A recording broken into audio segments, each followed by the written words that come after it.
Well, good afternoon and welcome back to the ACO Erie Major here in Erie, Pennsylvania, one of three spanning the country this weekend as the American Cornhole organization continues to spread the love of the game all over the place. And this particular place happens to be right here on Presque Isle, just on the kind of the south side of Lake Erie. The little peninsula there kind of seals us off from the lake itself, but a beautiful area right here in the convention center, the Bayfront, unmatched. Great competition all weekend long, and we're going to kind of rejoin the action here at center court. We're just going to let the bags thump and let you kind of keep an eye on things as Drake Poole and Riley Dressler wrap up their warm-up throws and some down and backs. The winner of this will take on the winner of Jeremiah Ellis and Adam Daly, and I'll throw a couple of scores your way and then kind of let you get to enjoying what you can see and the thumping that accompanies it. Camden Weepier and Danny Wellman still to get underway.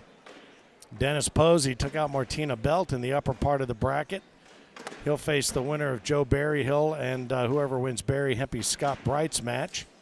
Trey Brown up over Shane Ross, 11-2. Rudy Fernandez awaits the winner of that. Brian Higginbotham and Andy Tibby getting ready to square off. Kaz Barkley and Devin Thompson doing the same. Micah Johnson up 11-0 over Josh Brown. Ben Barron awaits the winner of that. Kendall Cox and Eric Rossignol getting ready to go at it. Junior Williams up 13-8 over Mandy Yerke. Coyote Rogers up 12-0 over Doug Dernwald. The winners of those two will face one another. Anthony Frederick awaits the winner of Tristan Rudy and Jamie Duran. 18-8 Rudy in front on that one. Mick Hoaxang is advanced over Ashton Ellis and awaits the winner of Justin Hendrickson and Mike Walters. Hendrickson up 18-2. In that tilt, Bryce Jefferson knotted at 4 with John Baylog. The winner of that will play the winner of Hayden Fridley and Rex Urig. Right now both at zeros, yet to get that one underway. McKenna Kopp and Brandon Earls still 2 goose eggs on the board. Bob Vaunch, Dennis Workman the same. Ian Stokel and Cole Brandt also at zeros, yet to get started. Justin DeBruce and Braden Easterling waiting to get underway, as are Chris Norris and Tegan McCarthy, Isaac Hurt and Chad Mabry, Logan Collins and David Brown, Travis Jordan and Steve Claycomb. So there's plenty of cornhole to go, as you can see. And Dressler is out to a 2-0 early lead over Drake Poole here in the upper bracket. So we'll leave you with this. We're going to keep the feed running, and then when we get down into that big meaty chunk of the final main bracket, we'll be back with more commentary and more insights as to what's happening here on center court in Erie, Pennsylvania, the ACO Erie Major on the ACO Digital Network.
Cornhole is more than a game. It's more than a way of life. It's people. It's stories. It's the kind of bond that's built in backyards and tested in tournaments, and sealed with a handshake and a cold beer. At the ACO, family isn't a slogan. It's who we are. And the moment you show up, you're one of us. The first major we ever came to, and we brought our little ones with us, I had a double stroller. And I love that my kids have grown up in the ACO now. Everybody knows who they are. So it doesn't matter if you're a mom or an aunt, it doesn't matter. You can bring your children here and there's never anything to worry about. My kids now have friends all over the country and they get so excited to be able to see everybody whenever we travel. So watching them grow up and then being in this atmosphere of watching everybody be a family as a whole is one of my favorite parts.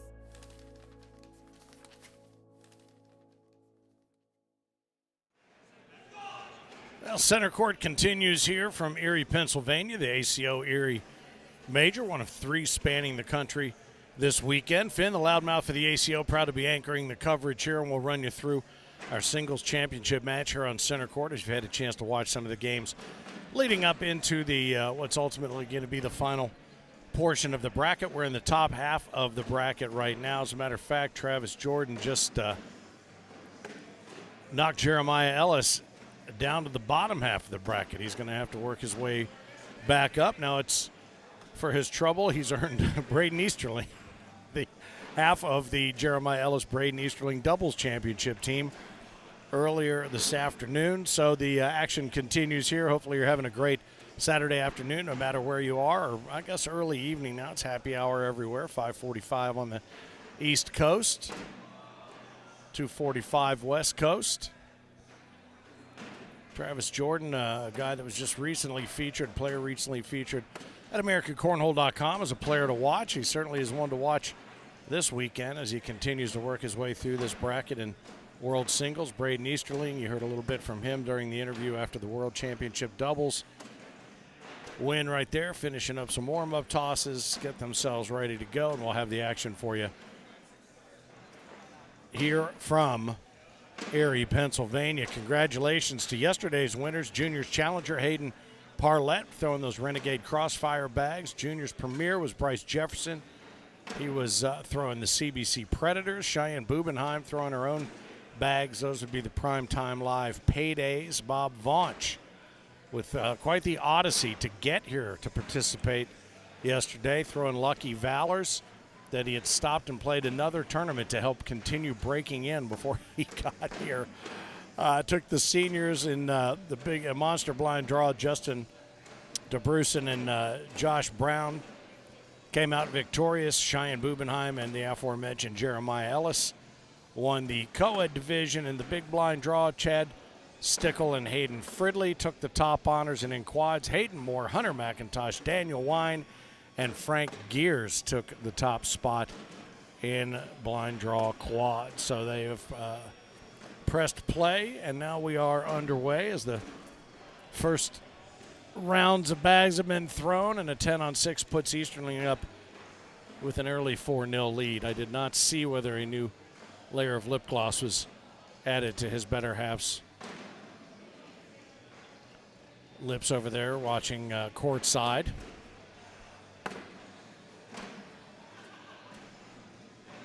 Nice blocker laid there by Easterling just to give Travis something to think about early.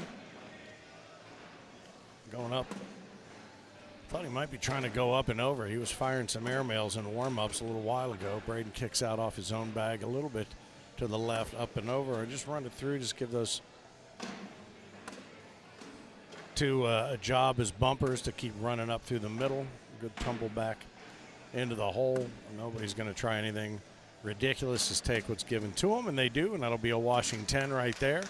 Thanks again to Erica Bloomer and the folks at American Pacific Mortgage. You see her on screen there. Member of the ACO family from a bag maker standpoint, as a matter of fact. She is the proprietor of Bounty Bags, she and her family, but also American Pacific Mortgage. She's come to the table and said, look, hey, when you're getting ready to finance your first house, your next house, refinance your current house, whatever it is you need financing with, she said, for closing costs, let me help you knock a couple grand off of that. And Let me help you finance anything else you would like to do. We'll figure out a way to get it done. Buyingwithbloomer.com, the official mortgage company of Cornhole, American Pacific Mortgage. Appreciate that. As Braden just tops that one off with a nice airmail, and Travis tries to grab a little corner of that bag and pull it down underneath, but that's going to be a 12-on-8, so that'll put another 4 in the pocket of Braden Easterling. Thanks again to Margaret Barrett and everybody at Ocoee Distilling, the official whiskey of Cornhole. That would be the Notorious 397. Try it. You will like it if you're in the area and can find a store that's got a bottle waiting for you. Trust me, you will enjoy it. If you are a bourbon aficionado, you will dig it. I should say whiskey aficionado, yeah, if I'm being technically correct. As I mentioned, Easterling and Ellis took the doubles down earlier today as these two continue firing at one another. Travis has one off the back, one under, one on. Oh, nice cleanup there from Braden. That might be worth taking another look at right there. Oh, and Travis leaves 2 of them off the back. So that's going to be a 12-on-4 and 8 spot. Puts Easterling up 16-0 right out of the chute. Wow. Tracy Hartzell and Robert Shannon throwing Killer Bees Armites. Took Tier 2 in doubles today. Tyler Williams and Nick Eck throwing the 724s. John Devine and Ty Killian throwing Vibe bags. Took Tier 4 and Tier 5. Ben Small and Jacob Quintal Jackson throwing BW Cornhole Legends. Took Tier 5. We'll have some tier winners for you coming up here in singles play. Nice airmail drag there from Travis. Easterling waits for that one to drop. Slick side, which it does.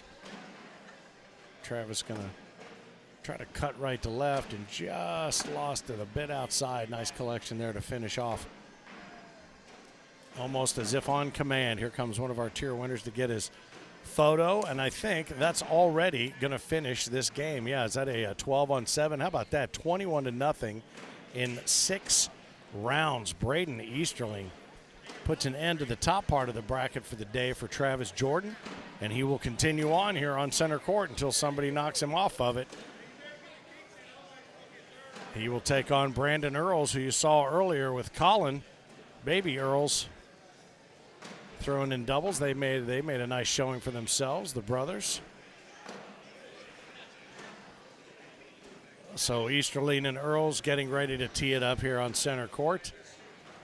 That right there was I don't know if that was a brain fart or Jeremiah Ellis is the match. He took Jeremiah Ellis out in earlier, wore him out, but which ones?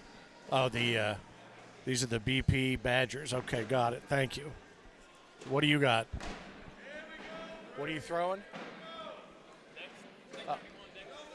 Dexter's. Right on. State 31 Dexter's. Fantastic.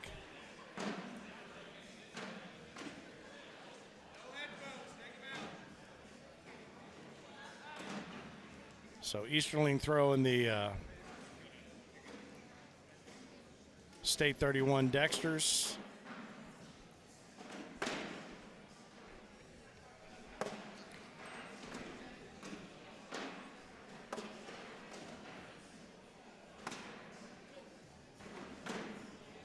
The BD Badgers coming out of the right claw of Brandon Earls.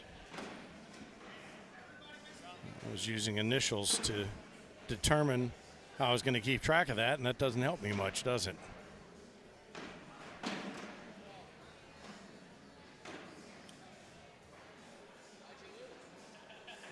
So the Badgers versus the Dexters. Sounds like something out of Revenge of the Nerds as they continue their warm-up tosses. Again, the Mississippi Ninja, Phillip Barnett. We will be reunited next weekend at the ACO Shreveport-Bossier Major, Shreveport, Louisiana, down in the Bossier area there at the Convention Center. Big fun, great food, good time, great welcome bash set for the 7th Tap Brewing Project. So a great opportunity if you get there early to come down and join us about 5 o'clock on that Thursday before everything gets started on Friday. So make sure that you come by and say hello and throw some bags with us and have some great food and booze. Should be big fun. But the Ninja is out in Vegas competing this weekend. Aaron Candler running point on that. The Dog, DOG, Director of Growth for the ACO. Right here, it's April Clements and Chris Clark, the point of the spear, running the show. And Brian Jones and Mia Ray taking the lead in Peoria, Illinois. So 3 majors happening this weekend. Talked to Mike Beach, who drove in to be here today. He was on the chat yesterday, but came in, I think he said from around Buffalo or Pittsburgh area somewhere, and took a couple hours, drove in to be a part of the festivities today as these guys start with a washing 10. But glad to see so many made it in today. Some folks are filing out and going to make it an early journey home, whether if they're not involved in tier play or if they've been bounced from tier play already. But the main bracket continues rolling on here at the Bayfront Convention Center, Erie, Pennsylvania.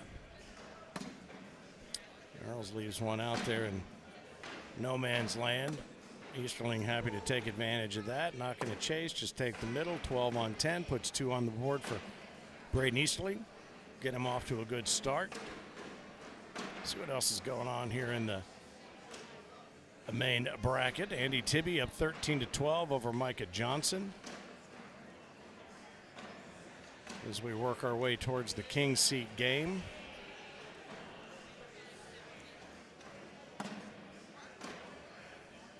Down in the losers bracket, Drake Poole up over Scott Bright, 6-0. Justin Hendrickson awaits the winner of that match. Isaac Hurt now battling Bryce Jefferson in the losers bracket. Hurt up 5-3 over Bryce. Trey Brown and Chris Norris still getting ready to get underway. Dennis Posey up 10-8 over Camden Weepier. Jeremiah Ellis awaits the winner of that one. Riley Dressler and David Brown battling 18-17. Dressler has the slight advantage. Danny Wellman waits for that one. And that's going to be another beauty right there for Braden Easterling. Put up a 5 spot, I do believe, 12 on 7. Yep. Takes him out to 7-0. Josh Brown up 5-0 over Kevin Cook. Rudy Fernandez awaits the winner of that one. Bob Vaunch just took out Devin Thompson. He awaits the winner of Mick Hoaxang and Kendall Cox, who are getting ready to tee it up.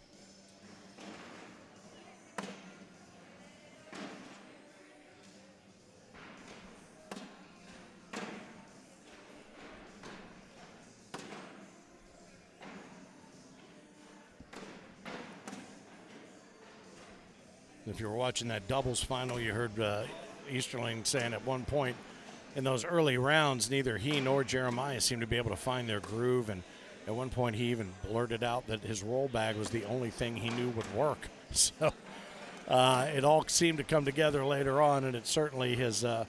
He has found the proper potion since stepping out onto center court here. That's going to allow Brandon to get on the at 6 on 4. Get on the scoreboard now, take first bag. Throwing those Badgers from BD Boards and Bags. Speaking of bag companies, looks like Why So Serious Cornhole has wrapped it up for the weekend, packed and ready to rock and roll.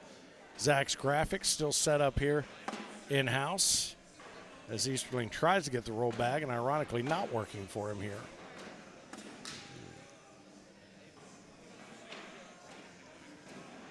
Average Joe's Cornhole in the house with us as well. That one just stacks up. He couldn't get it to roll. Nothing underneath. Everybody's sitting up top. Oh, nice bag right there. An airmail drag from Earls that takes one of his down. So right now he's looking at an 8 on 3. Yeah, Easterling, let's go down and take a look at that. I don't blame him. Wanted to double check to see if he had gotten the drag, and he did. Earls picks up the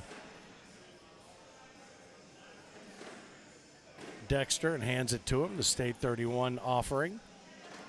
Show of good sportsmanship. Again, Finn, the loudmouth for the ACO. Glad to have you along. If you're checking us out on the YouTube channel, up and over.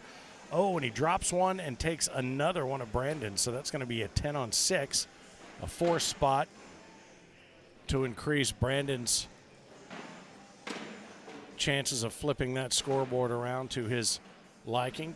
Possibly a lead, but he'll hold on to that first bag honor. And wastes it completely. Ouch. replacement bag there that's just going to be toyed with. Expect one slick side down coming in hot to clean everything up. Braden indicates he believes that bag to be number 1. Oh, he tried another airmail drag, wasn't able to pull it off. So let's see.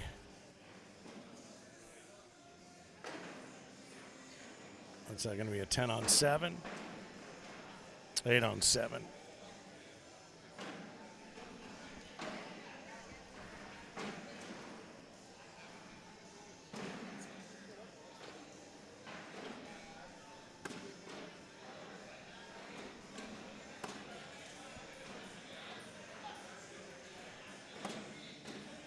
Nice little get around there from the bag placed in his way. Oh, and of all of them, that seemed to have the easiest path, and it took the craziest route. Nice cleanup. What a shot. That'll be a good replay shot if we've got that one. That one came in there and just cleaned house. Double 4-bagger. Social, cheers to you. Like I said, it's happy hour somewhere. And here would be somewhere.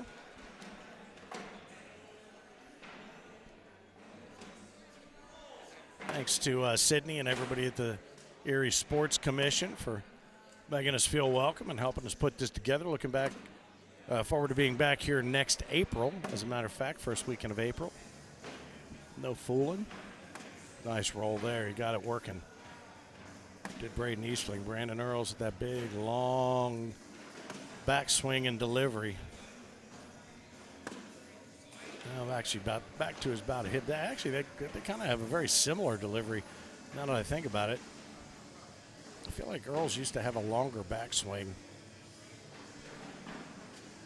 10 on 9 now gets him a point closer.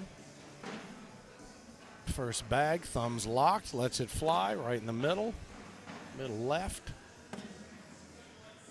Partner bag right there to the right side, and both of them get a little nudge up the middle, typically where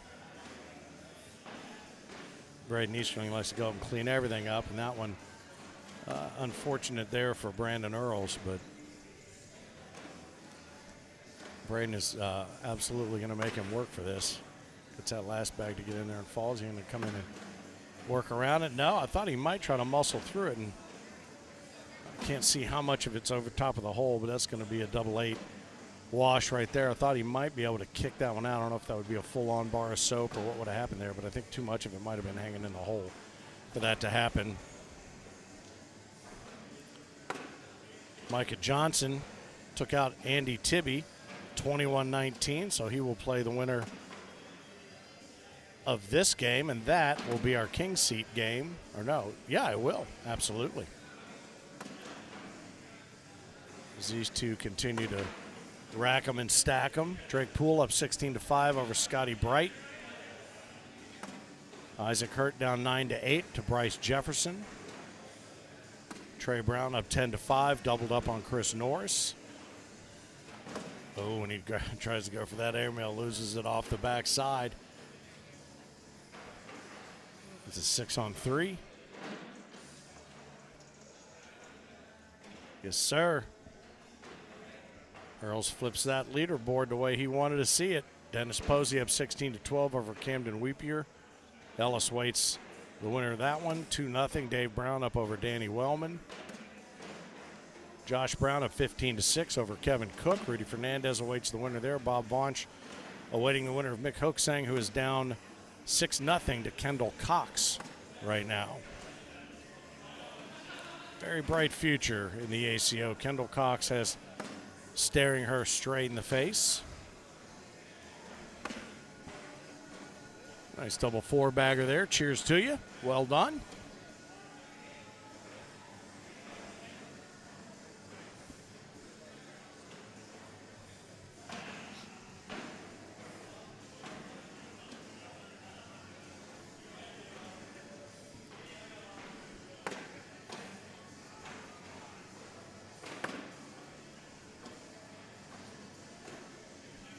Well, some would say nice blocker, but he was shaking his head off as if to say that's not what I wanted to do, and I know that's not what he wanted to do. Both of these guys just building a border wall down around that lower left quadrant of the hole. So, yeah, it makes sense that he would step out here and just try to come right to left, see if he can make a little bit of noise. Help that bag dislodge just a little bit that he's got at the 6 o'clock position. Brandon says, I'll go ahead and run mine through. And that's what he had hoped for. And actually, Brandon did him a big favor there. So let's see, 10 on 7. Yes, sir. Flip-flops the lead back over to Braden Easterling, first bag. Stacks them neatly, grabs a bag, toes the line.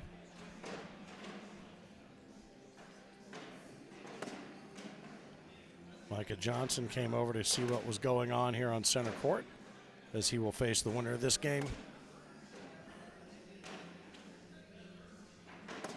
In hopes of grabbing that king seat for the world singles. How about that? Easterling with 1 down under, everything else sitting up on top. Nice bag, roll bag by Brandon Earls. Just one more rotation away from dropping down under. He might be able to grab a couple because that one looks like it's poised to go. And he's going to go up over top and try to grab it.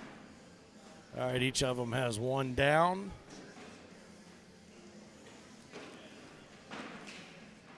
Yeah, 6 on 5 is the tally there. Easterling holds a 2-point lead there with the dozen on the 10. It was a strong showing against Travis Jordan in the game prior to this one, 21-0.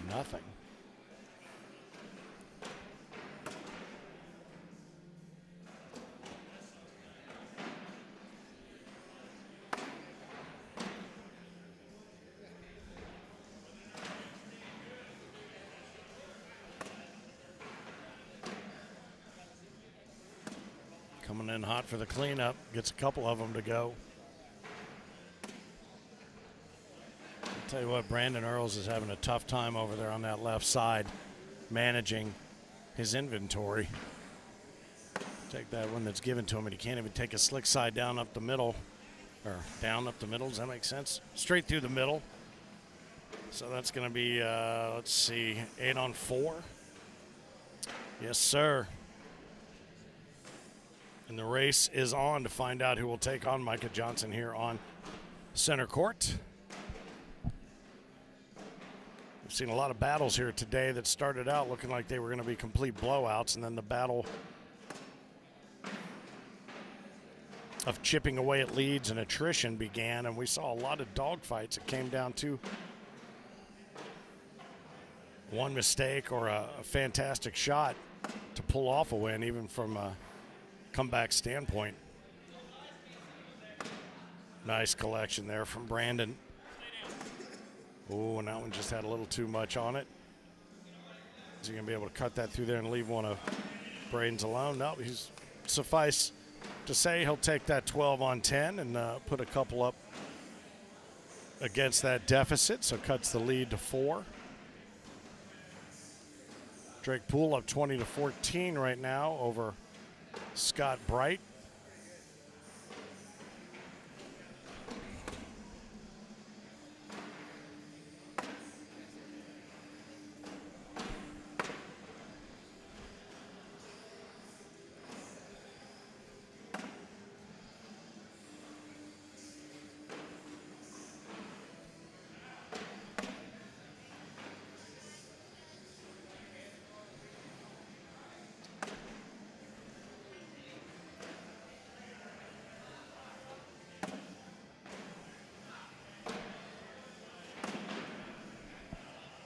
Oh, man. they were all literally stacked up like hats down underneath that bag. Sat up and was still sticking up through the hole there for a moment. Then everything collapsed down underneath. So Washingtons leave things at 16-12. Posey up over Weepier 20-13. Fernandez and Josh Brown getting ready to get underway. Drake Poole finished up his match, so he will now take on Justin Hendrickson. Isaac Hurt down 16-10 to Bryce Jefferson. David Brown and Danny Wellman battling with Brown up 15-4. It looks like those are all going to ultimately drop. No, maybe not. Mick Hoaxang down 9-3 to Kendall Cox. Couple bags left to dislodge those, and Braden Easterling's bag, decides to go ahead and dive low. Oh, and he missed a golden opportunity there with a 10-on-6 to finish the game right there. Will that come back to haunt him? We've seen crazier things happen. He's mad at himself now. If he doesn't get over that, it could be a distraction that could cost him the game and bounce him downstairs where he does not want to be, because he knows who's down there.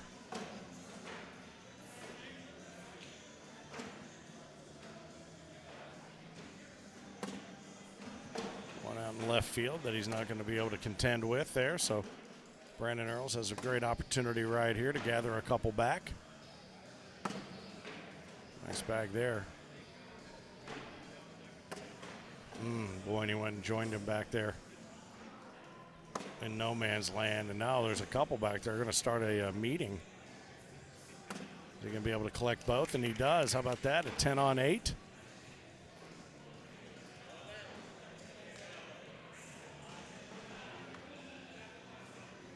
Take him any way you can get him, one or two at a time, whatever it takes. First bag. See if he can control the hole. Again, Braden Easterling and Brandon Earls facing off against one another here, and then Micah Johnson waits in the offing to find out who will take the king seat in World Singles here in Erie, Pennsylvania. Oh, look at that thing. I like the look on his face there. Nice get around bag. And two of these guys cultivating the old chin duster, facial hair look.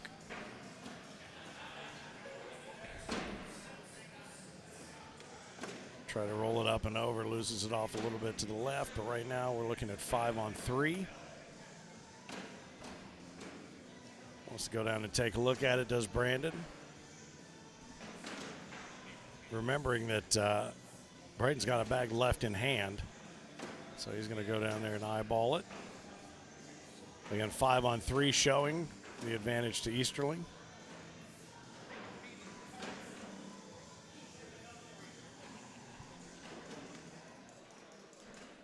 Going to come up and over. Oh, and he gets it. He gets the airmail. He'll take that. 6-on-5.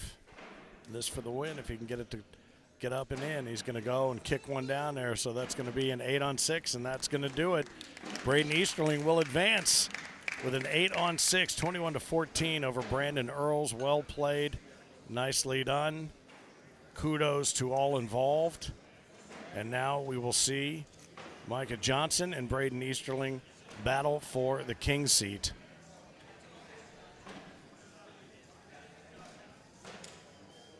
Well, Earls tilts his head as he walks off, saying, I did everything I thought I needed to do, and had a couple get loose from him. I know Braden Easterling not happy with every shot he made there, but he's got to be happy that the fact that he's still on center court, still battling for that opportunity to have to be double dipped in a final match. Let's see what else is happening here on the dashboard. Josh Brown up over Rudy Fernandez 5-0. Drake Poole and Justin Hendrickson yet to put points on the board, nor have Jeremiah Ellis and Dennis Posey, who are scoring off on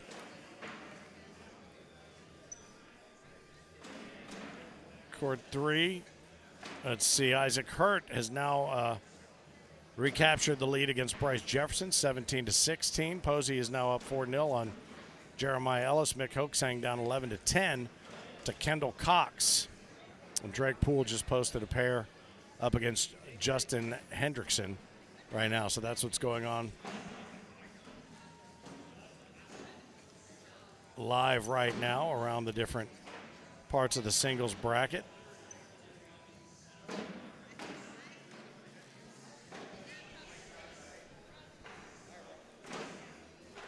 Is that the game, the king seat game coming this way?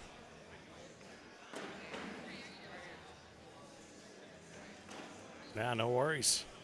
No worries. All good.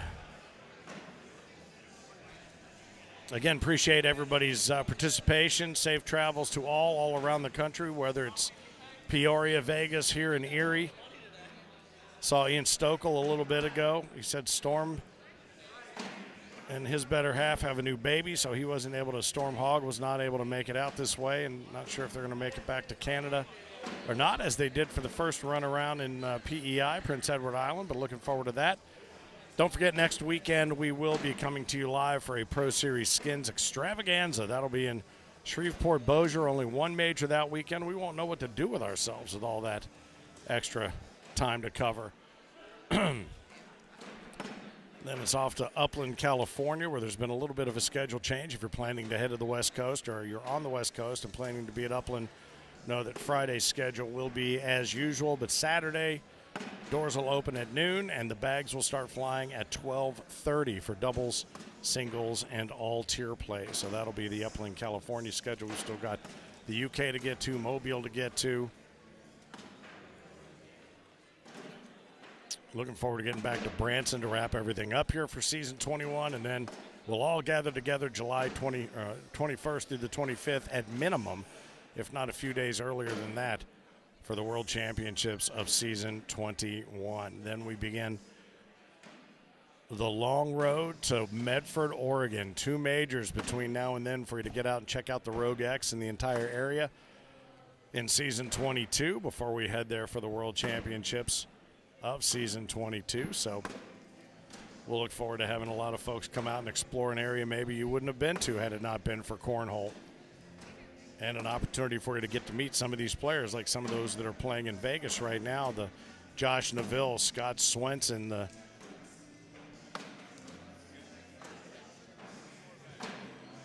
terrific Karsten Morris duo, father and son duo from out west.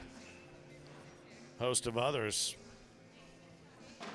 that have really started taking their game to a new level. And it's interesting because we're watching that happen on the West Coast and in the UK. We talked about, the first time we went over to the UK, and we went to Birmingham, or Manchester. I think we went to Manchester the first time, and then around Birmingham and Tamworth, where we're going back to this time in May, is the level of play, the way that it has elevated in ACO Europe. So we talked about our buddy John Steins and our man Liam and the great Scott, Craig Smith, and Byron Smith, his boy, the first ever international divisional champ. He was our first juniors champ, our first ACO Europe champ as a juniors division player the first time we were there. Of course, Daniel Lilly running point.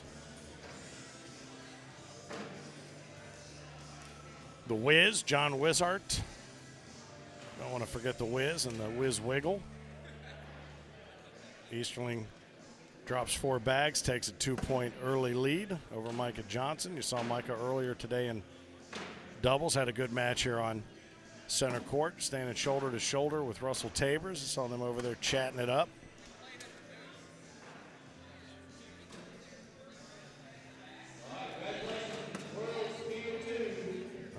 Little slick side down coming in there and dropping one of each down below. That one looked like it slipped out of his hand just a little bit, but it ultimately was able to get through there. Speaking of getting through there, how about that? Good shot there to wiggle through that little bit of real estate that was available. Oh, and that's an unfortunate finish there for Micah, because that looked like it had the opportunity really to get through there and leave both of Braden's bags sitting right where they were. Unfortunately, skipped a little bit too hard, so that'll be a couple of 8s and leaves the score 2-0. See what's happening over here on the YouTube channel. Those of you who are checking things out, Madison Walsh wants to goo. Let's goo. Brian says, let's go B. If that was in the last game, I'm not sure who that was for. Down but not out, says Brian. Hundreds of eyes on the stream right now, and if you're looking for some of the Vegas stream, I think you can find that on Facebook. The boys from Zero Bags putting that stream together for you in a little bit of a different scenario than we're in here. So the Westin Lake Las Vegas is available for you to check out there. And 12 on 10. Going to put another couple in the tally side for Braden Easterling. Yeah, Peoria, I think we just had some players just kind of running some phone video from different courts as we were a little bit limited on space in the venue there. And our resources allocated east and west. Brian Jones and Mia Ray running point. I know Craig and Ashley Irvin are in Peoria.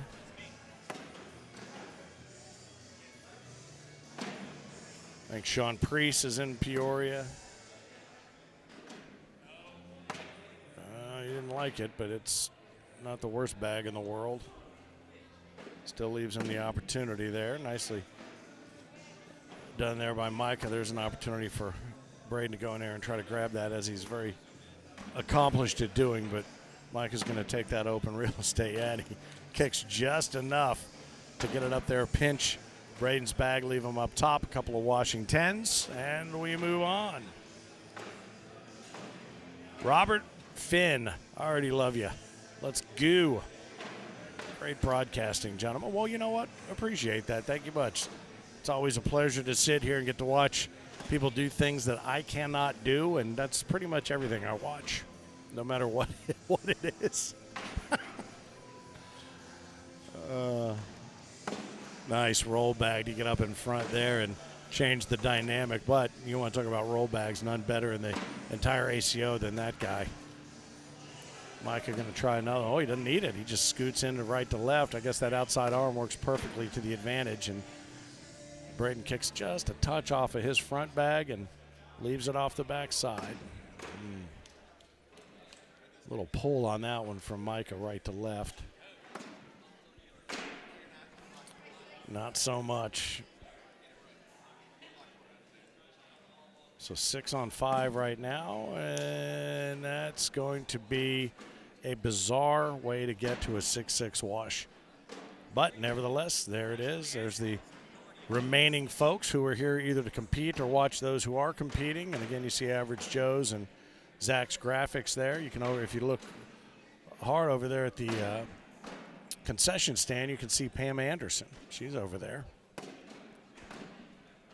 True story. Got my picture with her. Braden is having a tough time moving bag with bag. It's not happening the way he is accustomed to, and that was a nice push through there from Micah. See Travis Jordan kind of skulking about with his Brammy's bags hoodie on. Braden's going to go ahead and take the real estate offered to him. An opportunity for Micah to get on the board now. Drop it for 2, and he does just that. Well done.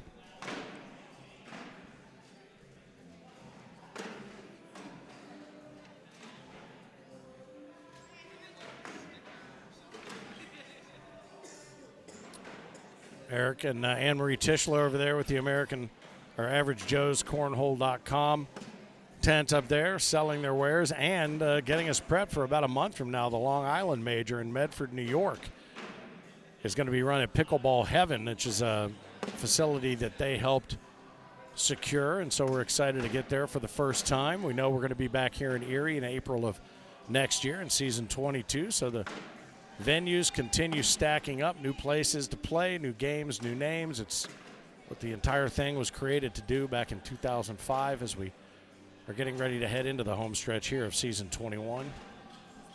Micah, he seemed happy with the finish, but he didn't seem happy with it up front on the start. A double 4-bagger. A little social there for anybody who's keeping track. King seat, this is the king seat game. Rapicelli, I don't know who that is.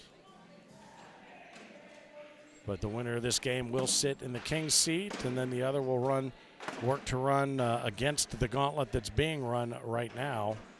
I can give you some updated scores for the rest of the bracket here as they continue fighting it out. And again, that bag just getting loose, not able to attach and go. Nicely used by Micah actually there.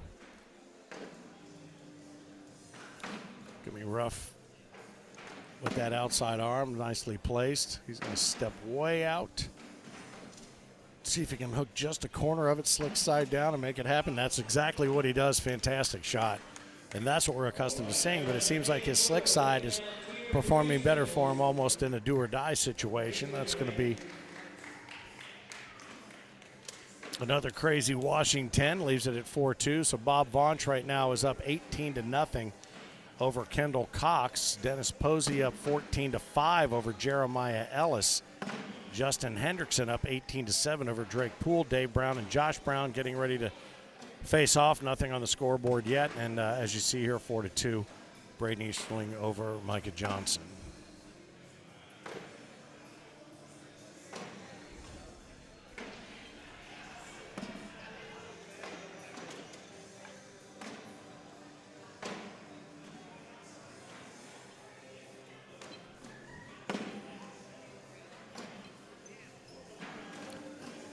Some pretty dirty boards played here today. It's going to be a 10-on-9. That'll boost Micah by a point.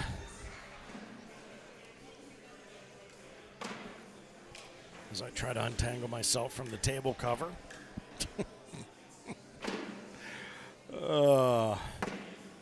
Philip Barnett, the Mississippi Ninja, playing out in Vegas this weekend. We'll be reunited, as I said, next weekend in Shreveport-Bossier. Looking forward to seeing the pros that roll out for the Pro Series skins there. It'll be the third of 5. The fourth will be in Branson, and the fifth and final will be wrapped up in Thronesboro, Kentucky, and it'll be opened up.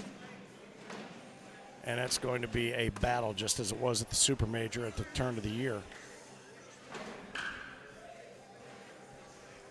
See Bob Vaunch, OG versus New G over there, up 19-2 over Kendall Cox.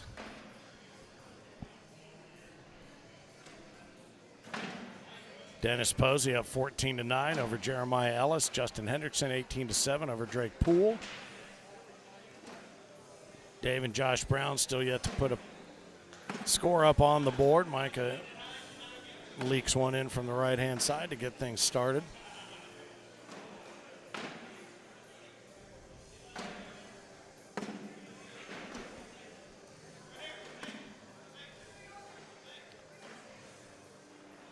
A bump and a replacement there.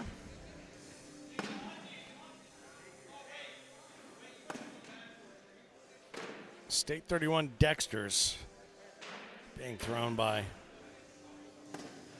the purple bejerseyed Braden Easterling. Not 100% sure what Mike is throwing. He did not come over to tell me.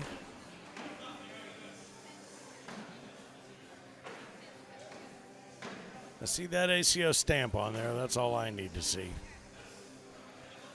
Vaunch will be facing off against Travis Jordan after taking Kendall Cox out and finishing her day. Dennis Posey up 14-9 over Ellis, but Ellis has fought back. I think he was down by as many as 9 here earlier and worked his way back. Dave Brown has now put up 4 against Josh Brown. It's going to be an awkward Thanksgiving. Braden Easterling here holds a 6-3 lead.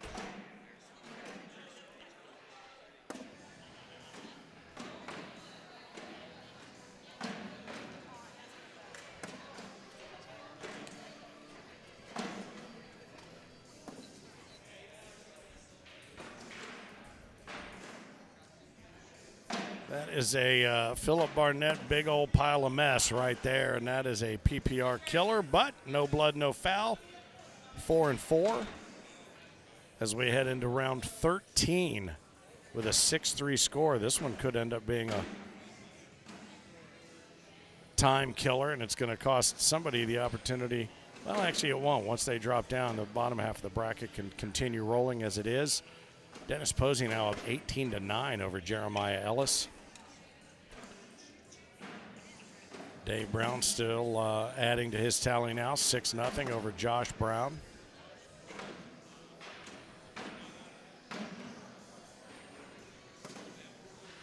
The gear is being collected around the room as folks are waving goodbye and heading either back to their hotel or maybe their travel plans allow them to be home and back in their own bed tonight before all is said and done. That's a nice opportunity for those living, say, in the Cleveland area or Pittsburgh or Buffalo, even Toledo. Double eights, leave it at 6-3.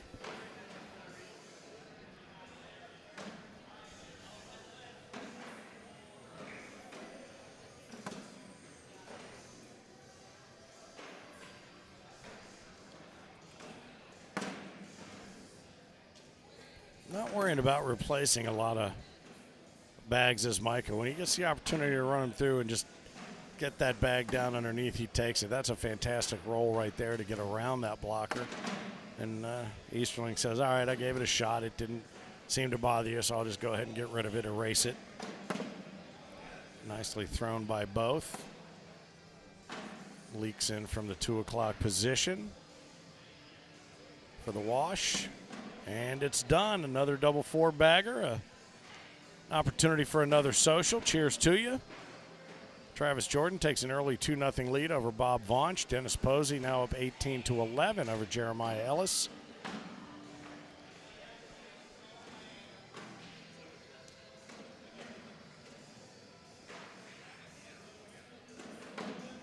Throwing over there on court 4. I can see him from here. Couple of patterns developing here on center court with these first couple of bags. It's almost exactly what happened in the last round.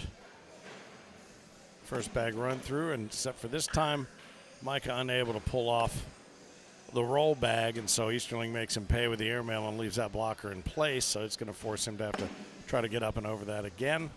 This bag should push everything through and take the one he's throwing with it, and it does.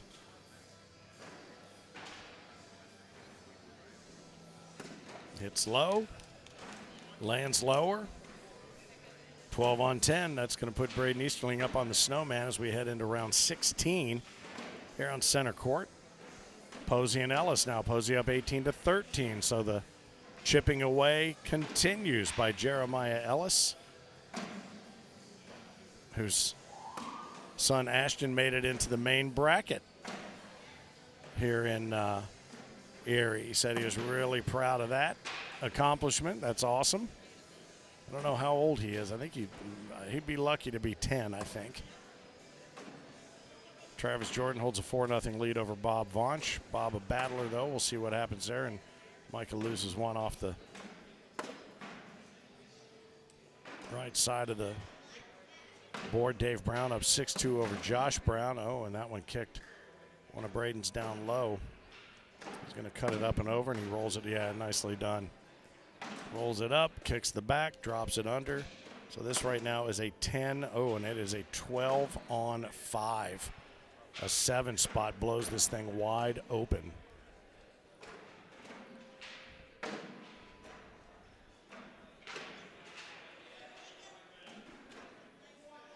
Jordan up 6-0 over Bob Vaunch.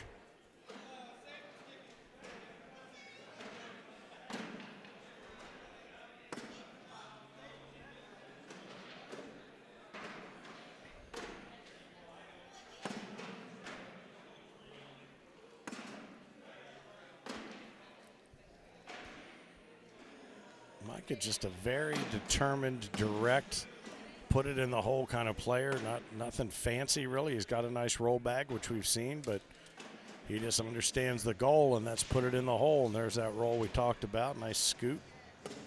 Braden gets his up there close, hoping to be able to take it with, but yeah, I thought Micah's bag might do just that because he tended to come right to left, and if he didn't lose it out to the left side, he was going to take it with him, and he did, so he gives up another couple. So as we head into round 18, 17-3. What's at stake in this match here on center courts? That would be what we call the king seat, and the opportunity to have to be double dipped for the singles championship.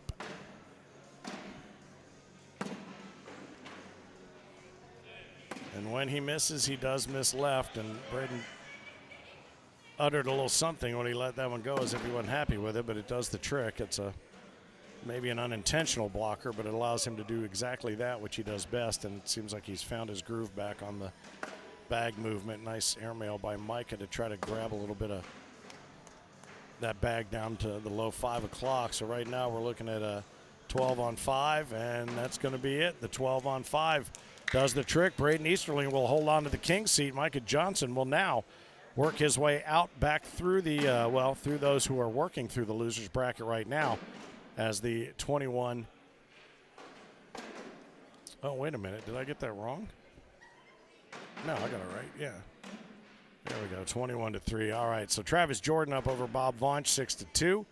Dennis Posey, 18-13 over Jeremiah Ellis. Josh Brown now has bounced back in front of David Brown, 8-6. And Justin Hendrickson and Isaac Hurt are in the warm-up stages of their next match. Let's see which one is the... Oh, and that's going to be the one we have here. Joe Berryhill awaits the winner of the match you are about to see between Justin Hendrickson and Isaac Hurt. Trey Brown awaits the winner of Dennis Posey and Jeremiah Ellis. Posey is up 20-13 now. Cody Rogers is waiting in the wings even further out there as well. So congratulations, Braden Easterling will be fighting out of the king seat in World Singles. The question becomes, is Jeremiah Ellis, who predicted that it would be the two of them going head-to-head in the singles after having captured doubles together, can he fight back from a 20-13 deficit right now against Dennis Posey to make that a possible outcome? Who knows? Isaac Hurt, Justin Hendrickson getting ready to take center court. Bob Vaunch up 7-6 over Travis Jordan now. As I mentioned before, he is a battler.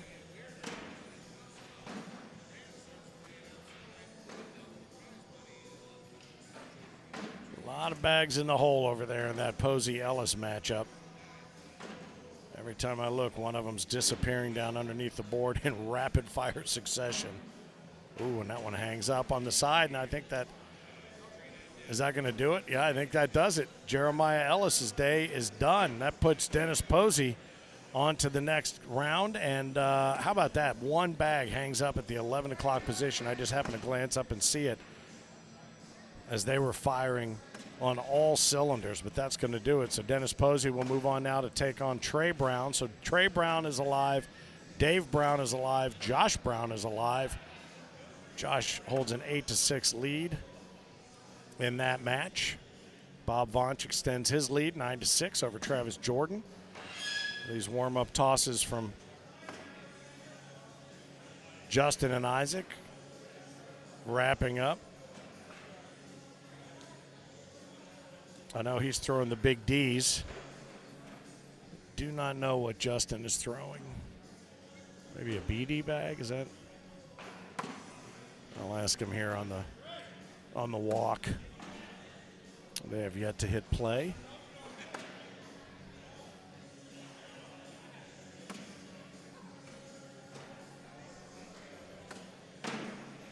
Justin, not a player that I'm all that familiar with, so it's kind of nice to see him on center court.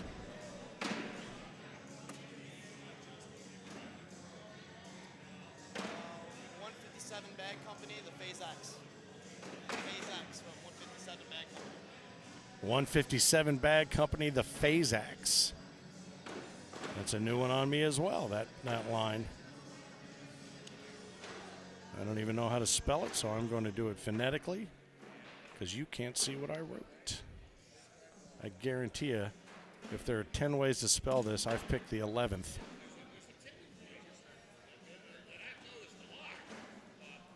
All right, so 157 Bag Co. represented here on center court against Big D. This game is now underway.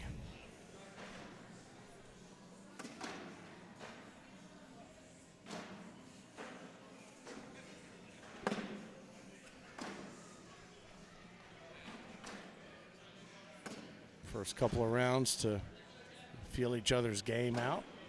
Justin going to try to grab one there, but we'll give up the first couple. Travis Jordan still down 9-7 to Bob Vaunch. Dave Brown still down 8-6 to Josh Brown. And Trey Brown and Dennis Posey still in warm-up mode as we continue to whittle our way down into what will be a singles champion here in Erie, Pennsylvania. Glad to have you along for the ride. Finn, the loudmouth for the ACO.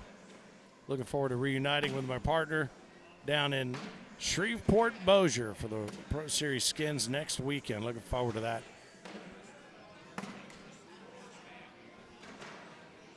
If Matt Guy faced Mark Richards at his peak in 2026, who takes that win? Is the question being posed. I'm going to say Mike Tyson. You've ignited a flame, Robert. I would say I've not seen Mark play very much, to be honest with you. I don't pay much attention. But I have seen Matt Guy throw, and when that guy's dialed in, I don't think anybody's beating him. Looking for other input, should there be any from the truck. You agree? Yeah. That's right down to the LeBron versus Michael Jordan argument, the specious argument that perhaps Bruce Lee could beat Mike Tyson in a fight. No way.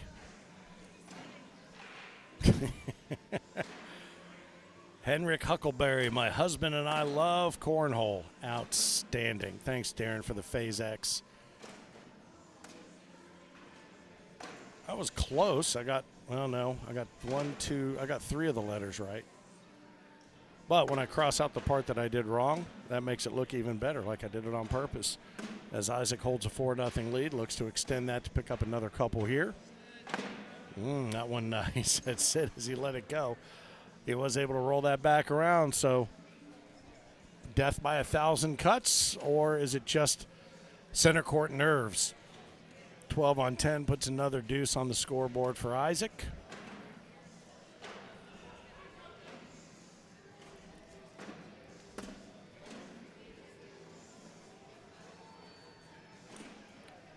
Curious where you're watching from on this Saturday late afternoon, early evening. 6:40 on the East Coast. Coming in hot. Oh, he came in to blow that thing up and just lost control of it. He dropped one for Justin, who then follows up with another one down underneath. Nice gather, which we've become accustomed to seeing from Isaac Hurt over the years. Nicely taken there, what was given to him. All right, so 9 on 9, an opportunity to crack the egg and put 3 on the board for Justin, and he does just that. Well done. 12 on 9. Little AC/DC rolling in the background. We do not own the rights to this music. Womp womp.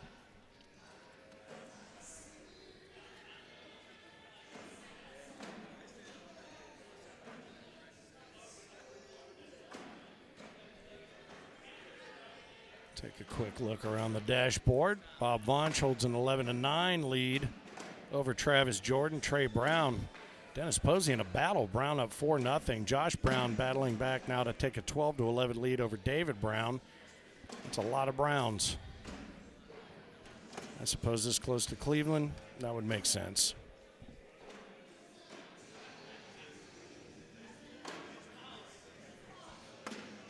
Boy, and he went to try to do a little moving day business right there. Wasn't able to pull it off, so Isaac's going to go ahead and clean that up and hope to pick up a minimum of 2 and perhaps 4, but he'll pick up the 2. All he has to do is drop this one with the mule kick. And there it is. That's going to be another 12 on 10. All the big D's are under. One of the Phase X's is getting air up on the upper deck. Vonch up 13-9 over Jordan. Trey Brown opening it up just a little bit further over Dennis Posey, 7-0. David Brown has now bounced back out in front of Josh Brown, 14-12. Last call being made for the concession, so you know we are getting down to the nitty and the gritty. Justin has an interesting delivery. It really all happens in the last couple of inches with his wrist. He brings that wrist forward and it kind of just like almost stops, and then it just unloads. Like it's spring-loaded out of his wrist. He's all right with that bag.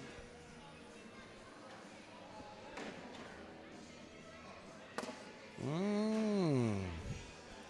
9 on 7. Opportunity now to pick up 5.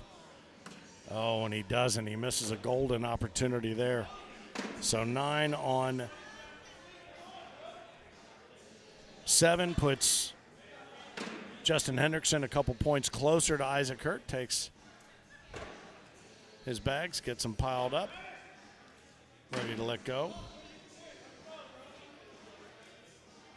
Inside arm, quick wrist release there at the very end. The donkey kick leads to one right up the middle. I see Martina Belt getting ready to pack it in, I do believe. She sees her co-ed partner, Russell Tabers, there, about ready to say her goodbyes.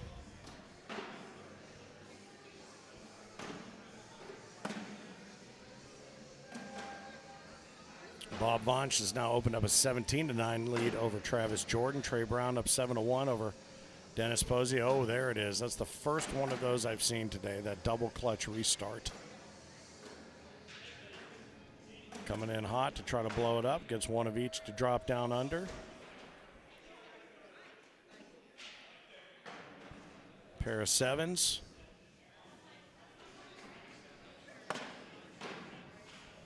Justin says, hit me.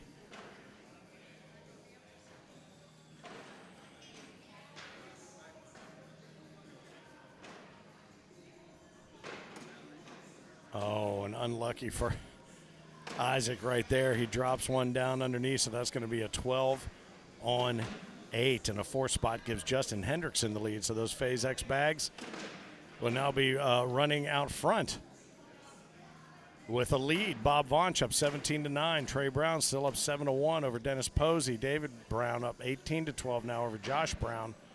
And of course here 9-8, Justin Hendrickson on center court.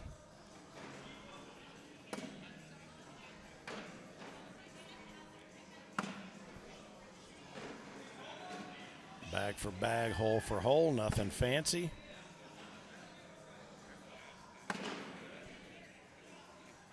Clean sheet.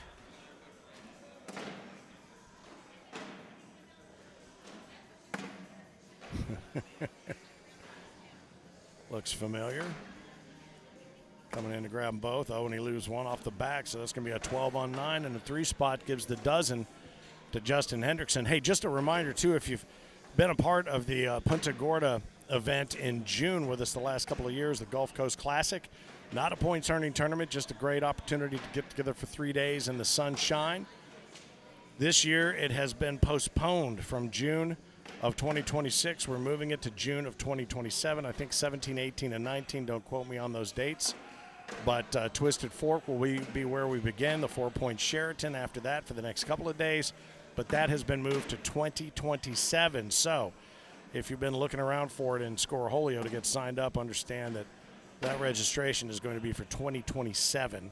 Just a reminder for those who may not have gotten the news or seen it posted on any of our socials anywhere. That bag did a solid there for Isaac. That one's just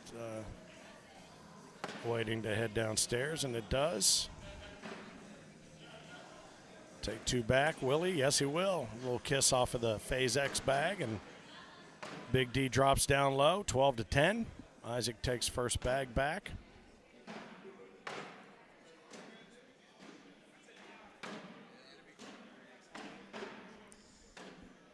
Travis Jordan making a game of it now. Vonch up 17-14. Trey Brown up 11-1 over Dennis Posey, and Josh Brown battling back, but he's still got a little work to do. Dave Brown up 18-16.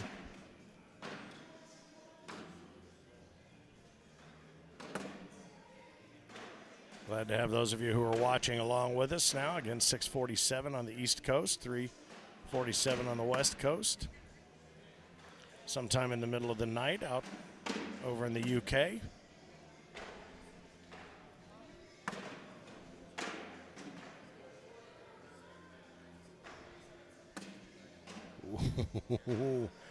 That was a Rex Hurt bag, not a And Isaac heard bag, and that's going to knot us up at a dozen apiece.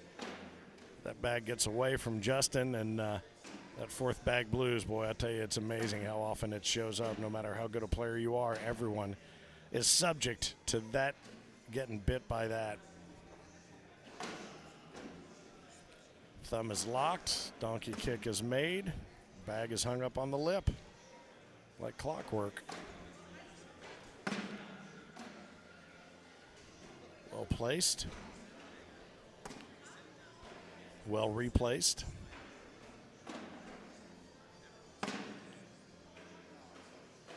Well placed as well, building up a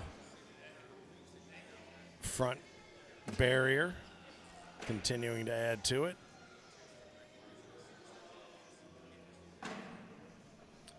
Well, he's coming in hot to try to collect, and he gets most everything out of the way there, so we're kind of back where we started.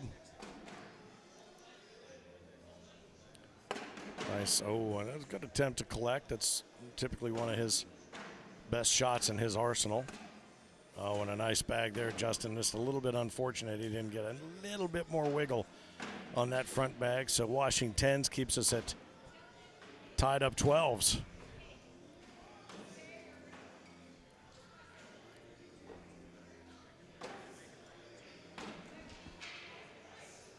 Again, congratulations to Jeremiah Ellis and Braden Easterling for taking the doubles championship today.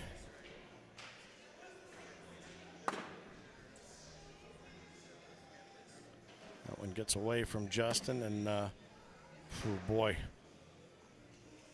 A little bit of kindness there from Isaac. I don't, unless he really wants to go up and try to get that one. I don't think he's going to mess with it, and now he's got a couple of things to worry about.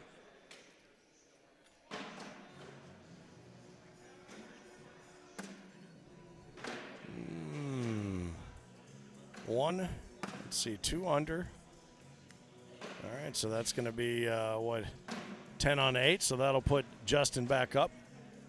2 points up top. Let's get back to the dashboard and see what's happening around the way. Vonch up 20-16 over Travis Jordan. Trey Brown up 19-1 over Dennis Posey, and Josh Brown and David Brown now locked at 18.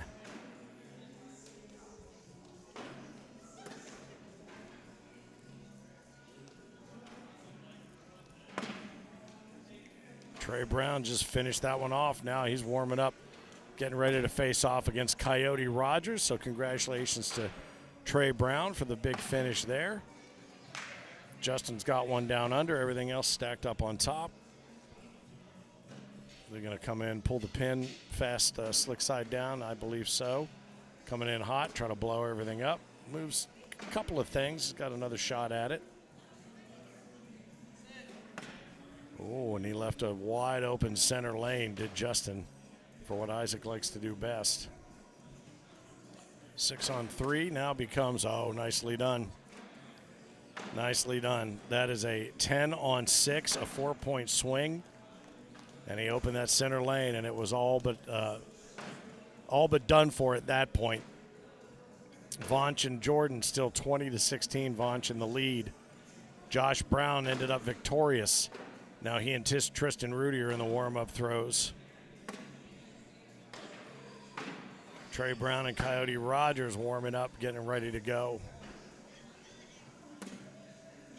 And Braden Easterling awaits them all, sitting in the king seat.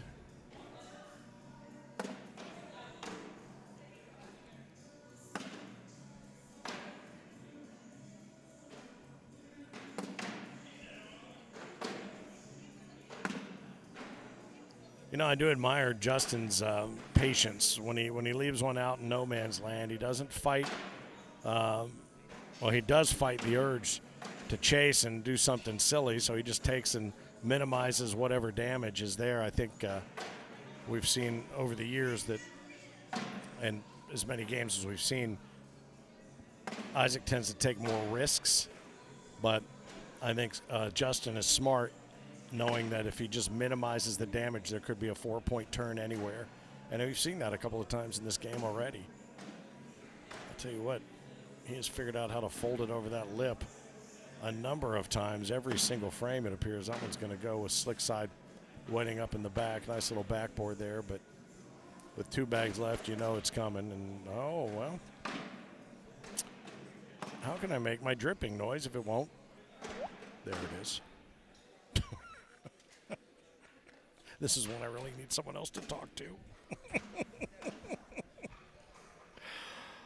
And a nice double 4-bagger. Social, congratulations. Well done.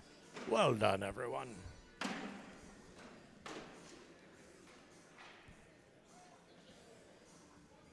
I have to go back and review the Mississippi Ninja's picks for these 3 majors to see where he got it right, where he got it wrong, who proved him wrong.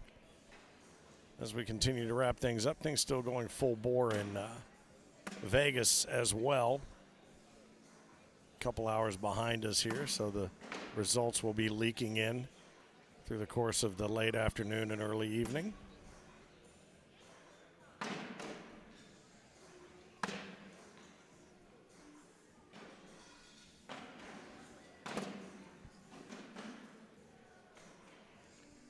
Round 16 here on center court.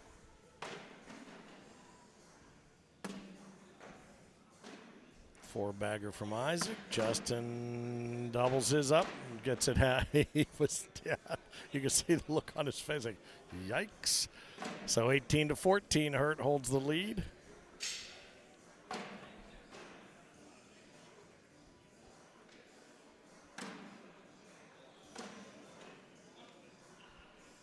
Get back to the dashboard and see what's what. Trey Brown and Coyote Rogers doing battle now. Coyote up 4-0. Josh Brown up over Tristan Rudy right now, 6-0.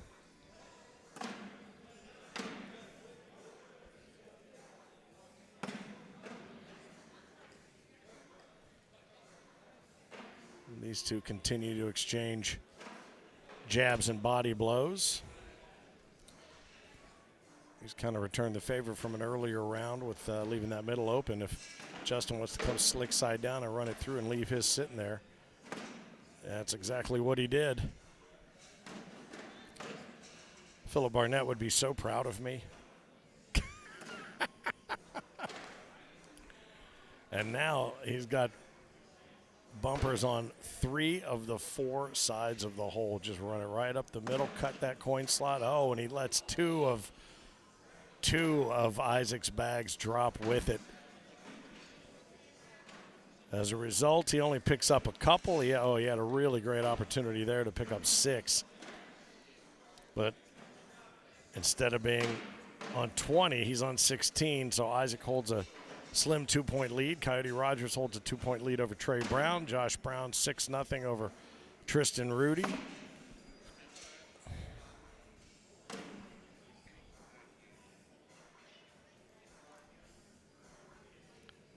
A low block, which is one that typically, I was going to say not an issue for Isaac, but that one just kind of went kind of crazy. Nicely played there by Justin. I don't know who he was talking to there, but nicely played, and it did cause some issue for Isaac. Now 2 in a row where it's done that. Got to get up and around his own bag, and he does it again, using some of Isaac's strategy against him, actually. Nice bag that changes the complexion a little bit of where they're going to have to lay the bag in. Going to slick side it and try to collect them both. Not a bad opportunity, knowing that Isaac's got one off the back. So right now we're looking at, 10 on 4? Oh, and 2 off the backside. And is that going to do it? 10 on 4, that's a 6 spot. That does do it. Justin Hendrickson has now advanced, and he will move along on the lower end of the bracket, and that will be the end of Isaac Hurt's day.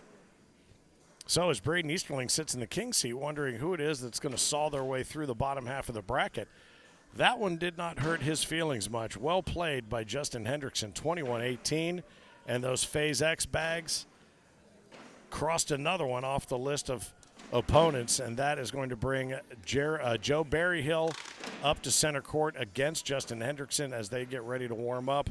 And, that low block, how about that, using a low block against Isaac Hurt to throw him literally off of and out of his game. So he will call it a day. I know he's not happy right now. He's having a team meeting with himself. Cody Rogers up 4-2 over Trey Brown. Josh Brown up 13-0 over Tristan Rudy. Boards are being loaded up down the way. Getting ready to get packed up in the truck. That box truck has got a long way to go. It's got to go from here to Cincinnati, to Michigan, to Shreveport-Bossier, back to Michigan, and then to Long Island, and then back to Cincinnati. That thing is going to be huffing and puffing and begging for a break by the time all is said and done. Finn, the loudmouth for the ACOs. You look around the room here at the Bayfront Convention Center, Erie, Pennsylvania, and there's Noah running around there. He's the top salesperson there for Zach's Graphics.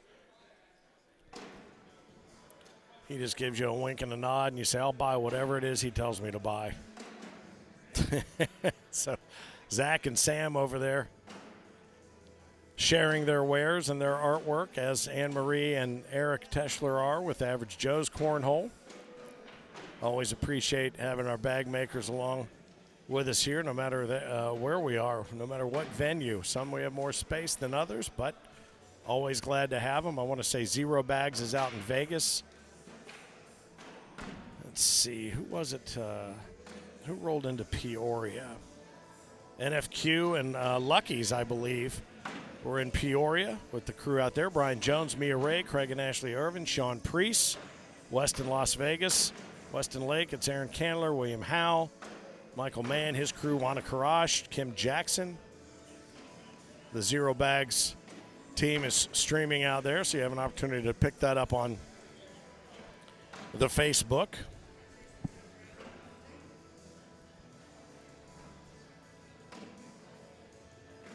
This is the lonely part of the night when everybody starts making with the haste to head, like I said, either back to the hotel or maybe back to back home. Who knows? If you're close enough to get home in a couple of hours and sleep in your own bed, I don't know why you wouldn't, but I've gotten some pretty solid sleep the last couple of nights here in this Courtyard by Marriott. They have done a fantastic job in this entire Bayfront area. The construction is yielding great results. Fantastic hotels. Are you all out? All right, the Hertz are on their way. Safe travels. Cheers to you, the SVC crew.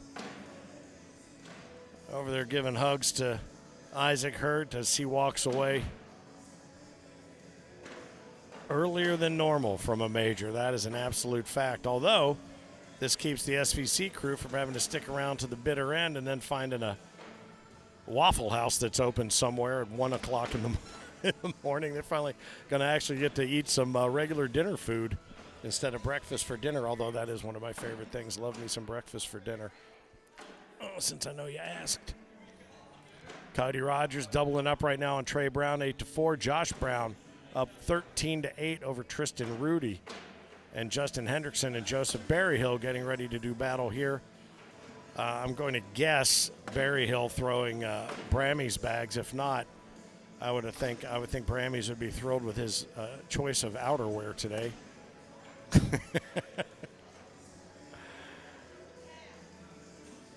Part of the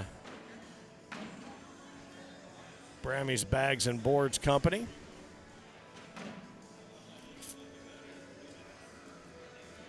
Justin throwing the 157 Bag Company Phase X's.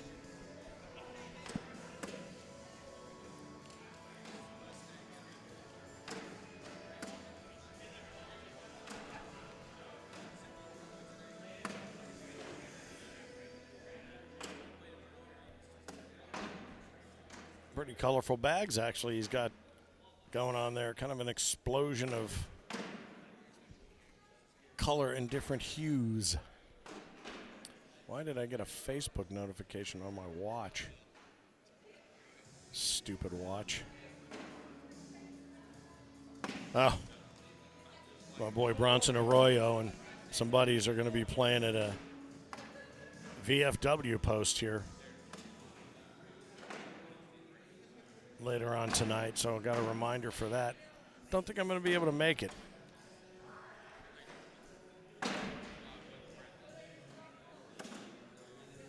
Couple more warm-up tosses to allow Joe Berryhill to get used to these boards here on center court. His first appearance out here today. In the meantime, Coyote Rogers holds a 10-5 advantage over Trey Brown. Josh Brown now 13-11. Tristan Rudy making a little bit of hay while the sun sets.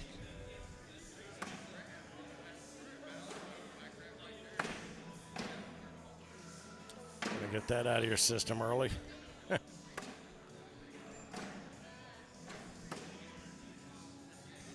This is the part of the night, and to be honest with you, at 7:03, knock on wood, you know, we could sometimes be staring down another 5 hours to go, so stamina comes into play here, but the way that Clark has kept this thing moving all day today, I think everybody's been able to kind of stay loose. I don't think fatigue is as big of an issue today as it normally would be, and it'll be interesting to see. I know that we're putting out tier winners here as well. Who can we congratulate?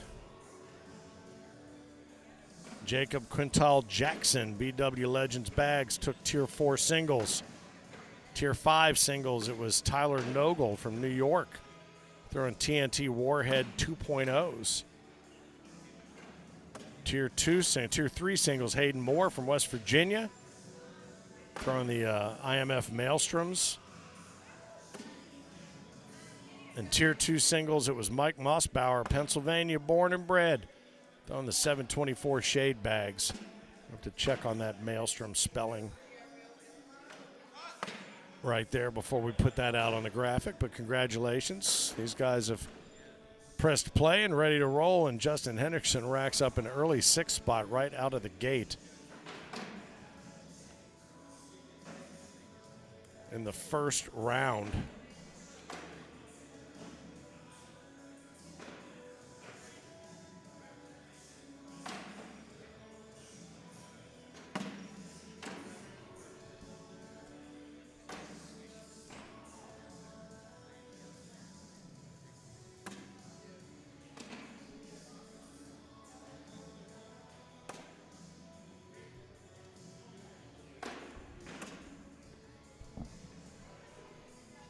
Building a little dirt pile out front. And there's a couple that drop. Looks like perhaps one of each.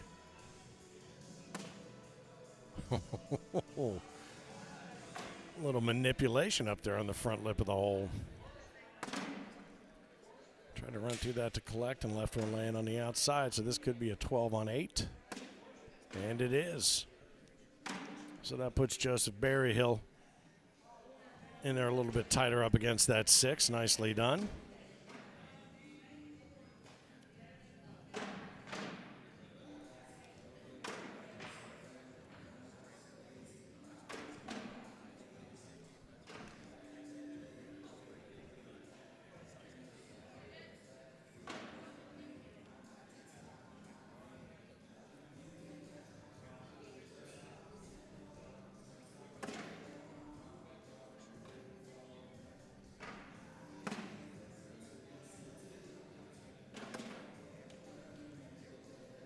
Just measuring bag for bag now.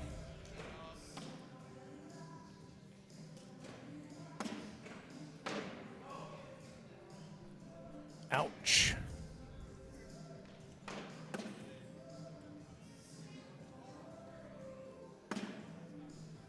Oh. That's a beating right there. A 12 on 6. Joe Berryhill not only takes the lead, but he takes a good grip on the lead with a 4th spot there. A couple of bags that Justin would love to have back, but has the opportunity to glance down at the scoreboard, sees the work he's got cut out for him.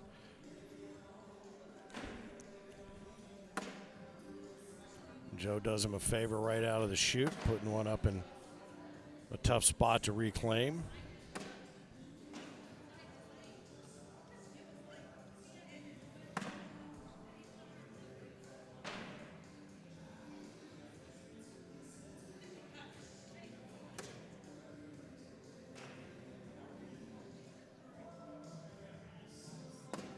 Oh boy, and another one gets loose off the backside there. Justin, you know, and maybe I'm wrong. Maybe maybe fatigue has set in, or maybe, again, it's just center court jitters, but I wouldn't think he'd have those, having been up here already up against shoulder to shoulder against Isaac earlier. All right, so it's a little bit of a mess. What, 5? No, it's a 7-on-6, so after all of that, only a penny sacrificed. I'm sure he's thrilled with that.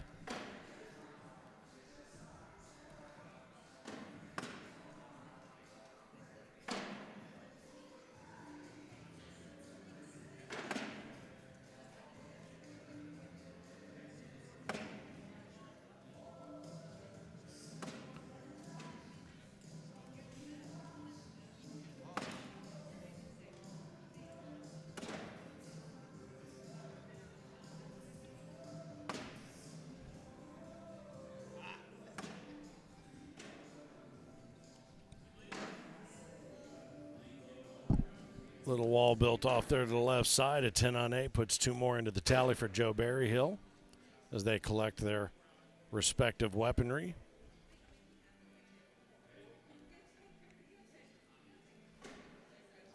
Congratulations to all our tier winners: Mike Mossbauer, Hayden Moore, Jacob Jackson, Tyler Nogel. Representing 724 Shade Bags, IMF represented in there, BW. TNT. Frank here's the cornhole dude. Riding herd over everything. Just pick one. I think this, whatever. Here. No.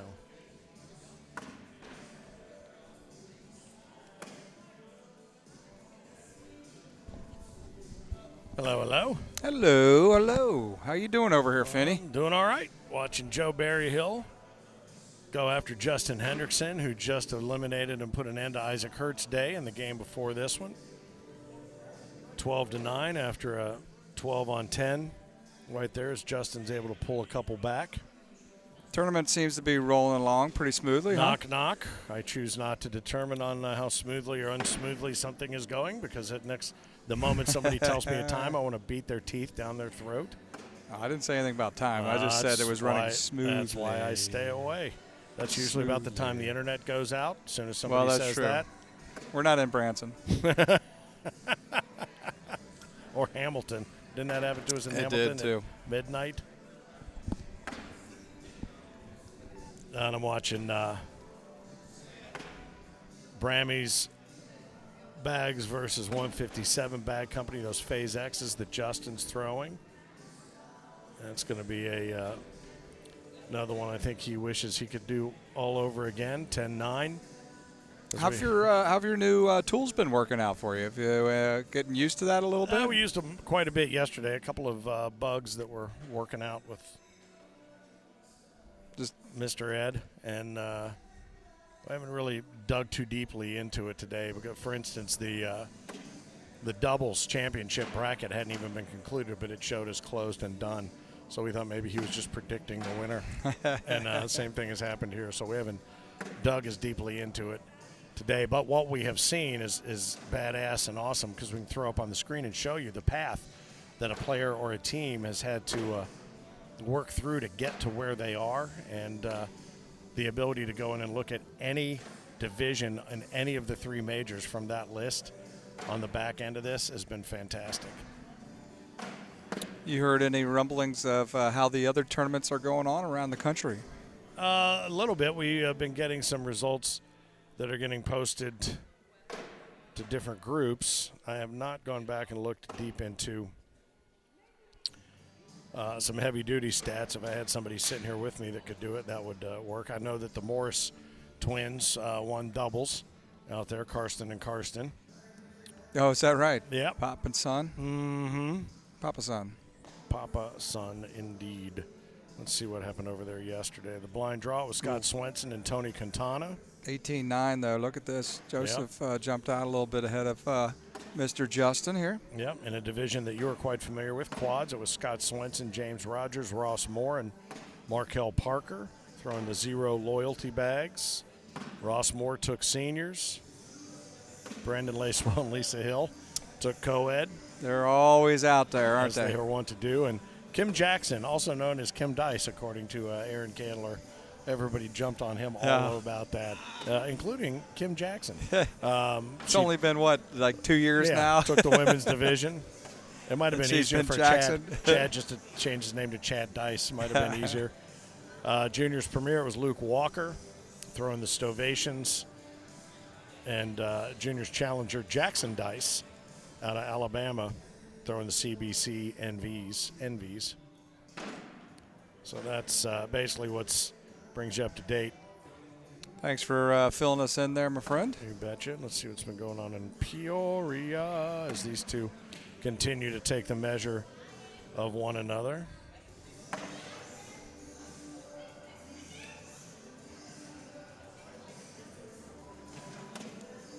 Junior Challenger winner, Michaela Hayes out of Illinois, throwing the CBC Carbons. Seniors, it was Tony Pena throwing OG Cornhole. And women's, you're not going to believe this, Maggie Geiger. Who? Maggie Geiger. Machine gun? She's really somebody to watch. You got to keep an eye on her. I think she's really going to be something someday. Lucky's head cases were her bags. Juniors premier, get out of here, Drew Blauvelt.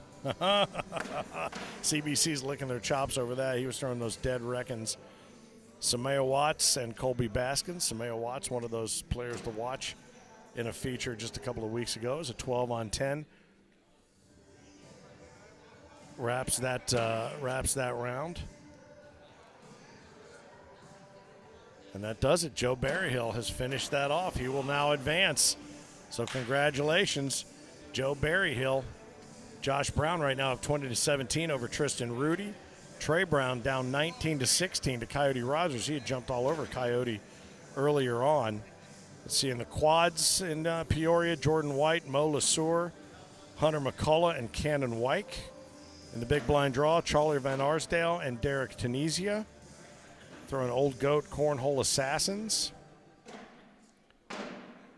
Tier 2 doubles, it was Carl Morgan and Bruce Piercy throwing the Victory Roads. Tier 3, Michael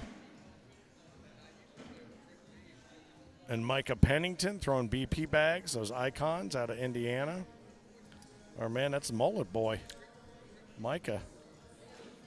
Tier 4 doubles, it was Rafael Vasquez and Mevin Battlefield throwing fly cornhole out of Illinois.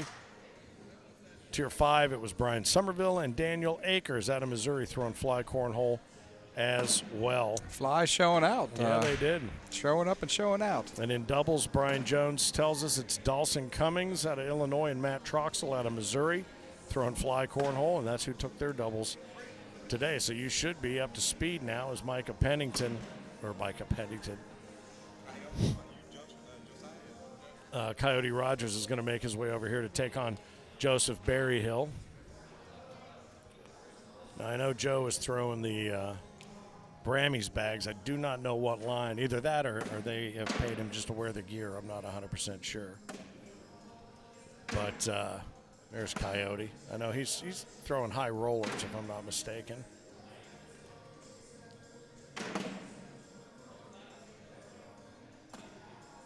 I'll ask him real quick.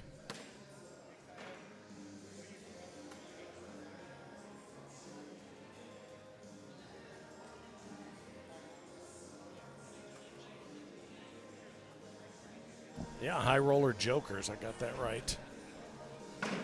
In honor of April Clark, I guess. That's one of her favorite words.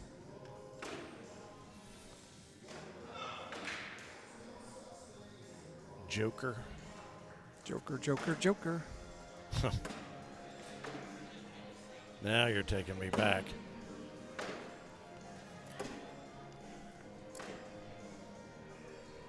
It's a little breezy and cold out there today, Finn. I understand it was a little bit chilly. You didn't want to get out there in the cold weather and do that walk. It didn't. I would have had I gotten up before the crack of noon today. I woke up and I looked around. I'm like, I'm going to roll over for another 30 minutes. And I looked at the clock. I'm like, nope, I can't. So I rolled into the shower for about 30 minutes and then came over here and we got started. But there was a AAA travel convention or something going on down the hall, so they took up my hall space where I was walking indoors. Pretty day, but man, oh man, was it Yeah, that breeze was was it brisk. a little bit of a bite. Wind coming in off the water.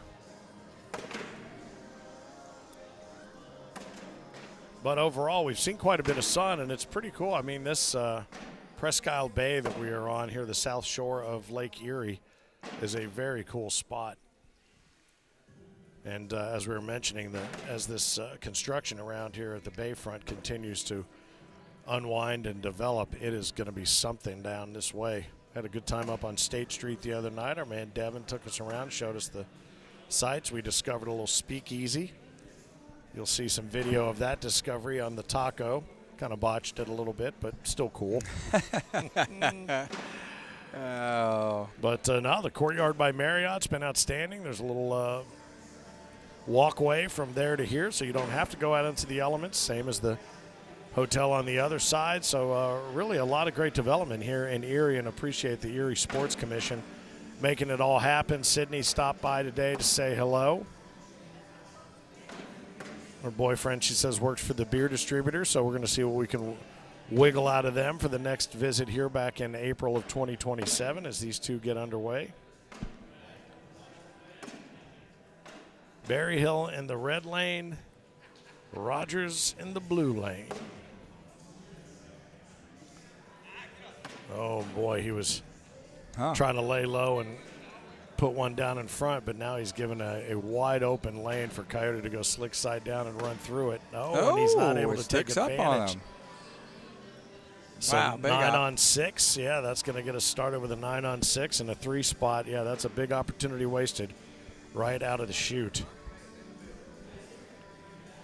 I think everybody's had a good time for their first trip here to Erie. It feels like everybody's I think so. gotten for out sure. and explored. I know a couple of folks said they found a casino within about 20 minutes. And Oh, is that right? I didn't know there was a casino up in this area. Like I said, we are kind of in that sweet spot amongst the Cleveland, Buffalo, Pittsburgh area. So there's. I almost got out. The lakefront is and the beaches are just 2 miles away. Yeah, we got to Going get out west. there. Yeah, go west and up around up to the peninsula there. Peninsula there, yeah, and all the beaches on the other side there. So that'll be something to explore when we have some more time, because I know you got to be up with the birds in the morning, don't you?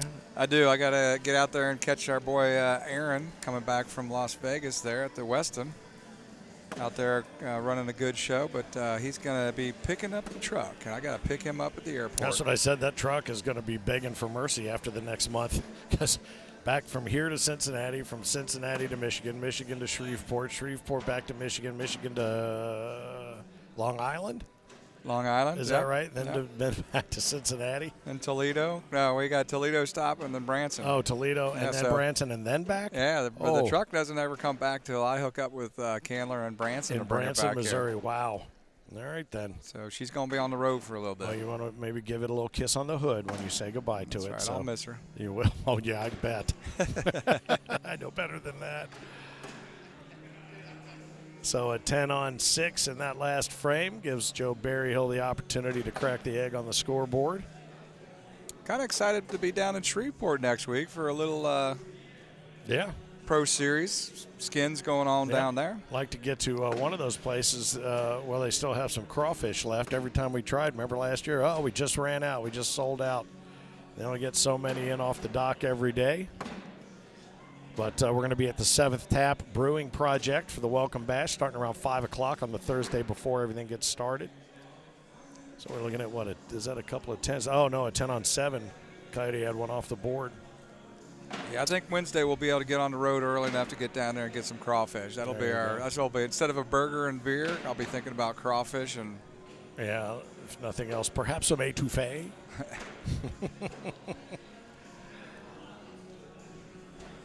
But, yeah, the 7th Tap Brewing Project, not where we have had our Welcome Bash the last couple of years. There is a 7th Tap in that area where we were, but this is not the one. This is a couple miles outside of town, big open space. I know you had a chance to check it out, loved it. Nice hop, skip, and a jump right there from Coyote Rogers.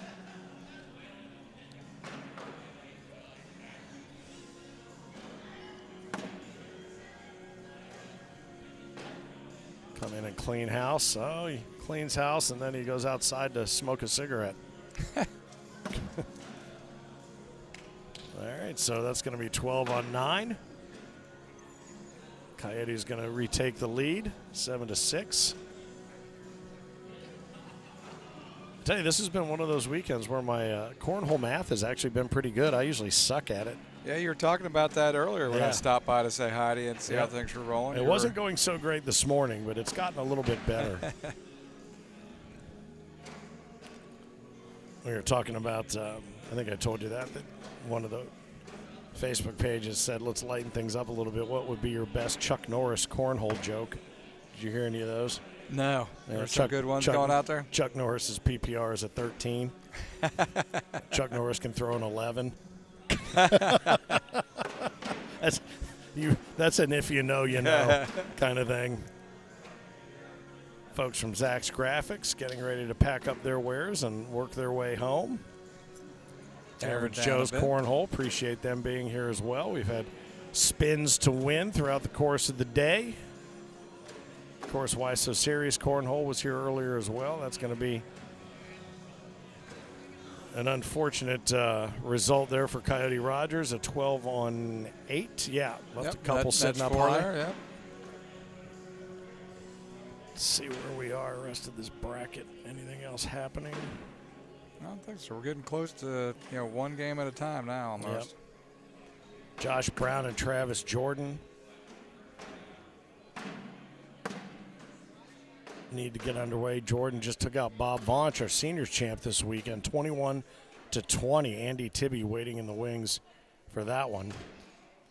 Micah Johnson still hanging around, waiting in the wings. Brandon Earls will take on the winner of this game right here. And Braden Easterling holds the king seat. And Jeremiah Ellis was very close to continuing through the loser's bracket to make it a battle between the doubles champs today, as he had predicted earlier in the post-game interview. But that was the end of Ellis's day right then and there.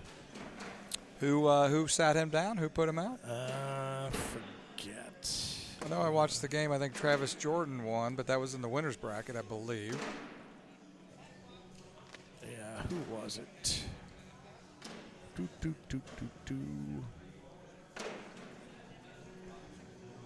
me look back here. If I had that, I'd be able to go straight to it, but as it stands now, I am She not available. scrolling about. 10-7 here.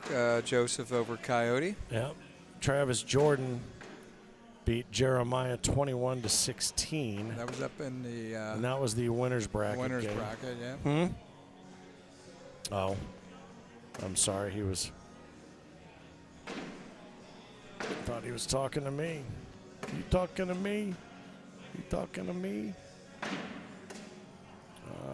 Dennis Posey, 21-13. Oh, Posey Yeah. put him out.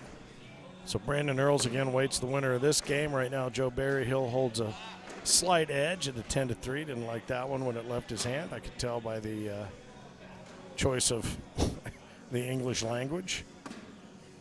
Oh, Coyote comes in and blows it up. So it's going to be a Washington, I do believe. Yes, it is. Leaves it at 10 on 7. So they're not waiting to roll all of these games through center court, is he? No. What's that? Yeah.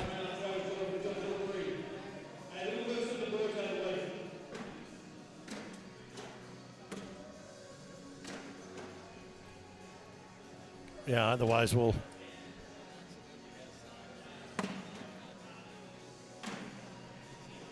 Oh, right on. Obviously, a great job being done by Chris Clark and April Clements, keeping things on the straight and narrow. Yeah, they've been doing it all weekend. Mm-hmm. You can see April has given her final instructions to Chris as she is sitting over by center court, chillaxing. As these two continue to trade blows. I would venture to say, without knowing for a fact, and he tried not to drop that bag for Berryhill, but he did anyway. I'm going to say, and this is when you can tell I'm starting to run out of things to think and talk about, I'm waiting. that Coyote Rogers has perhaps will have the most unique hat head in all of the ACO when he takes that hat off, based on the way that chapeau tops his coconut. Check it out. It's going to be like a 2-tiered wedding cake. Although I am thankful more than anything that Braden Easterling cut off whatever that was growing out of his head. So he said he felt better having it gone. His big mushroom head gone. Oh, my God. I don't know what that was. It That's looked like he had a cape. And it wasn't even a mullet. It was just this bizarre puff. Yeah. It was almost like one of those hats you buy at Cracker Barrel that has that hair sewn into it. But he's streamlined now, feeling good, sitting in the king's seat. Get back to the dashboard here, and I can give you an idea of what's happening now with Josh Brown and Travis Jordan getting ready to get started. Oh, and there are a couple of bags off the back, and then you've got one hanging on the front lip. So a 9 on 7. Yeah, that's going to put Coyote a couple of pennies back into his account.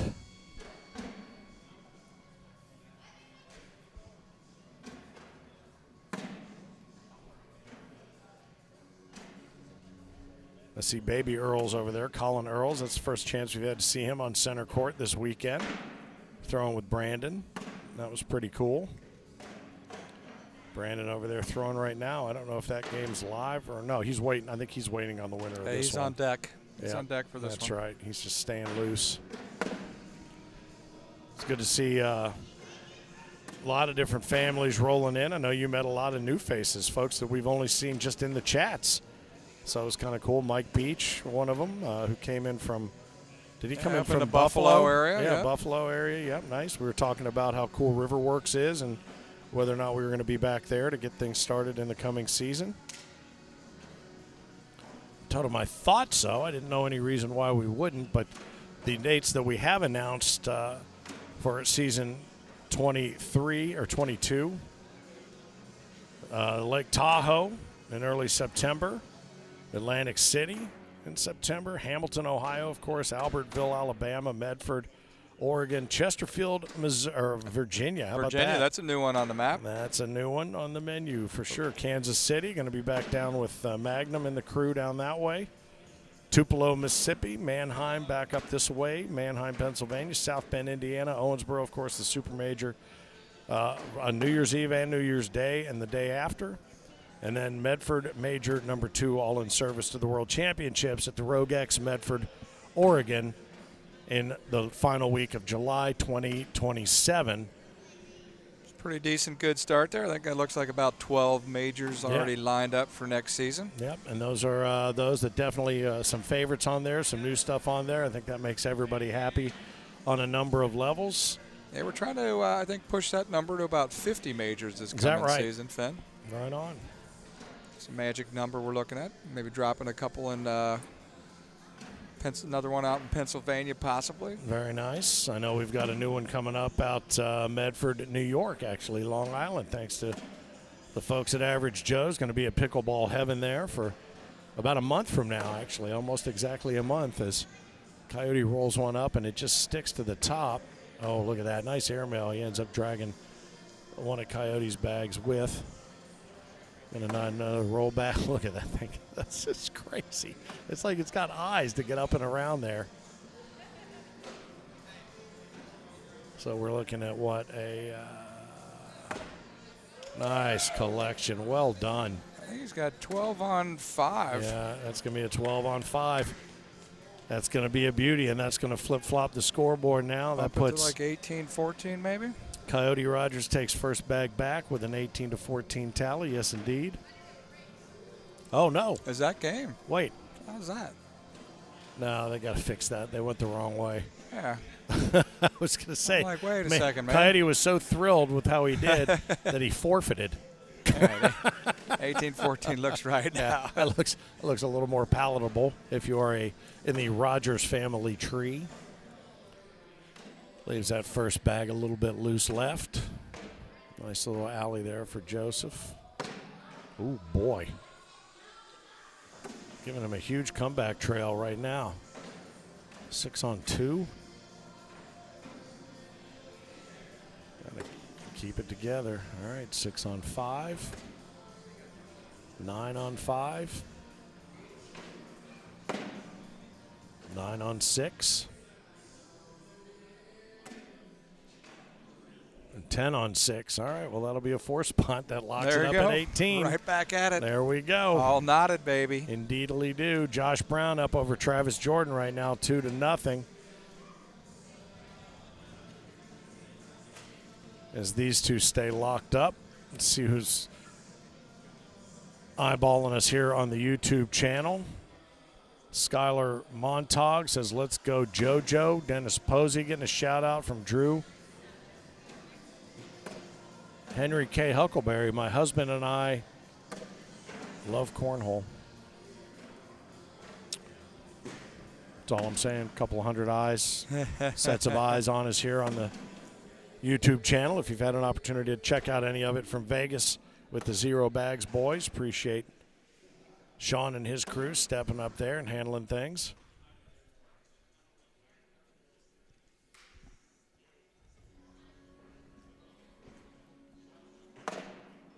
That one leaks off the back.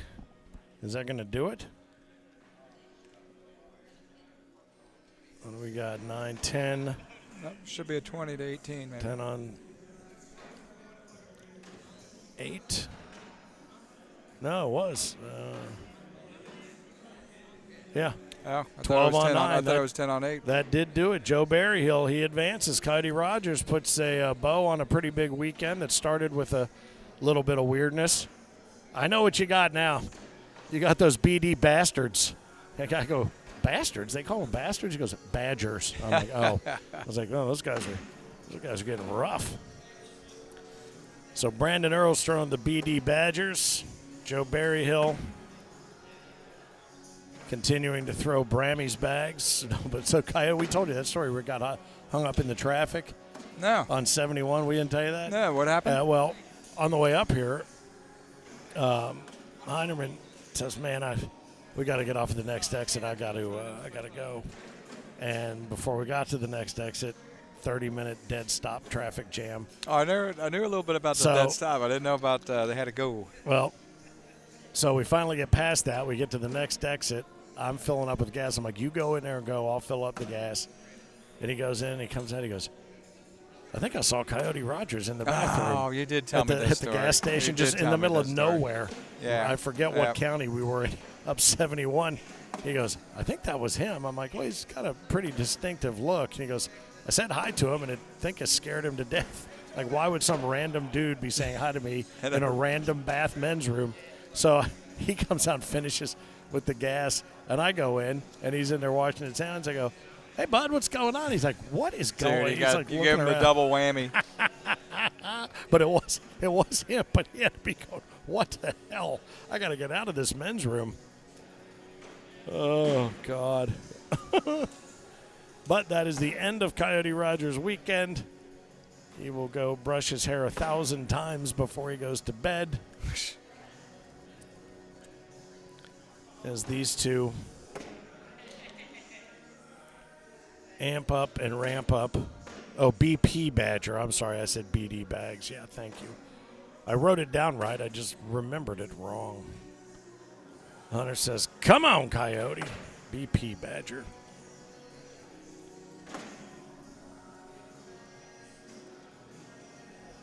You can be my witness. Does say badass. Yeah, BD, yeah, BD Badass or BP Badger. You take your pick. I think that's AP Snyder that corrected me there. I never look at that as like, oh man, I'm mad that somebody corrected me. I just appreciate the fact that anybody's paying attention to me at all. I like it that they're out there, man. I enjoy listening to you, Finney. How about that? You got lots of good stuff to say. Joe Berryhill takes that first frame in a 10-7, pops 3 up on the scoreboard. Take a look around here and see what's the deal on the dash. Josh Brown, ooh, that's a battle over there with Travis Jordan, 2-1. 6 rounds deep, and it's only 2-1. Quite a few years now that you've been behind this mic for the ACO as the voice of Cornhole. It The has voice been, of hasn't it? the ACO, Loudmouth. Remember the nickname Loudmouth? Loudmouth. Well, I was the jester at first, was if the you jester, recall. yeah. I have that joke. But then there was a player that called himself Jester and didn't take too kindly to that. So I thought, Loudmouth makes sense. But yeah, it's been. Well, I mean, we've been doing stuff together for about 12 or 13 years. Yeah, but it's, behind the mic has been what? Almost a decade, maybe Yeah, probably. 8 years. Yeah, well, we started, if you recall the Taco, I know you do, but the Taco started out simply as an audio podcast from the palatial studios of the ACO home office at the time as Joe Berryhill leaves Mickey Mouse ears ready to be pierced. Oh, and he's not able to take advantage of that with his BP Badgers. BP. But a 10-on-8 nonetheless. That cracks the egg for Brandon Earls. Gives him first bag, down 5-2. But yeah, so the audio podcast then became the video version. There were multiple iterations of that. I think we finally found our stride a couple of years ago, feeling good.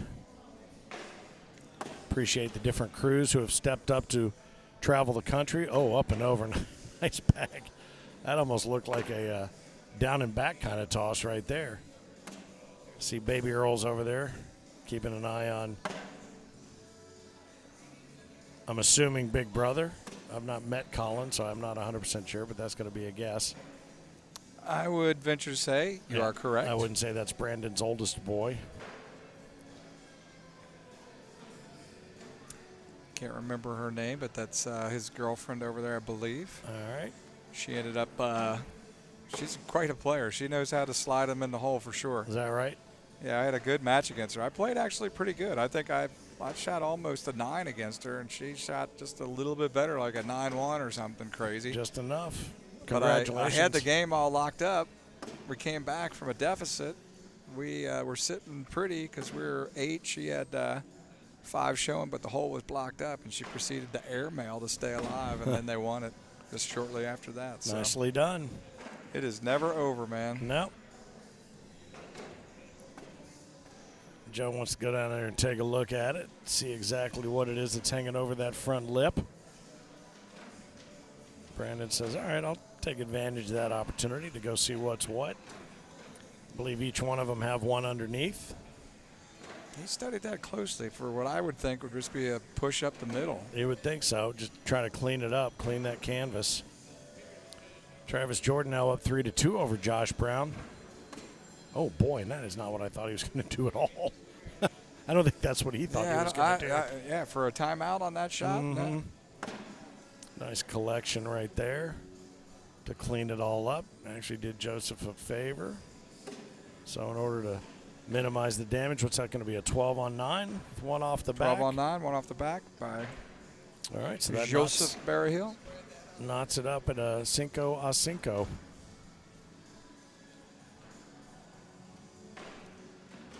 Now there's some movement over there on that Travis Jordan-Josh Brown game. It's now 7-2. That was holding steady at 2-1 for a bit of time there. Yeah, Travis Jordan found another gear.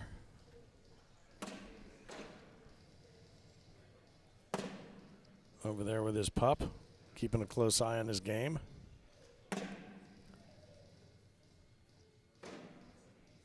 Little new order in the background. It's starting to quiet down in here so I can start to actually hear the music, which we do not own the rights to this music, by the way. What music? I don't know what you're talking about. I don't hear anything. Music, schmusic.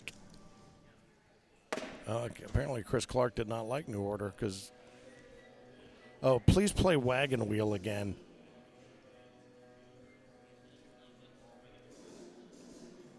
Oh, he prefers the Violent Femmes, it appears. Oh, and he gets the airmail, but drops one of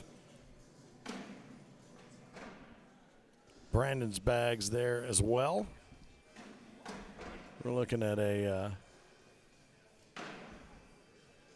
8-on-6. Yeah, that's going to break the tie. Brandon takes a couple and puts them in his pocket.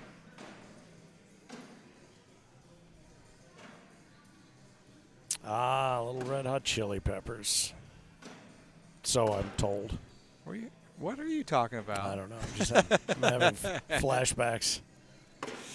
Just watched the whole thing about them and Hillel Slovak on Netflix. Their brother Hillel, who founded the Chili Peppers, really.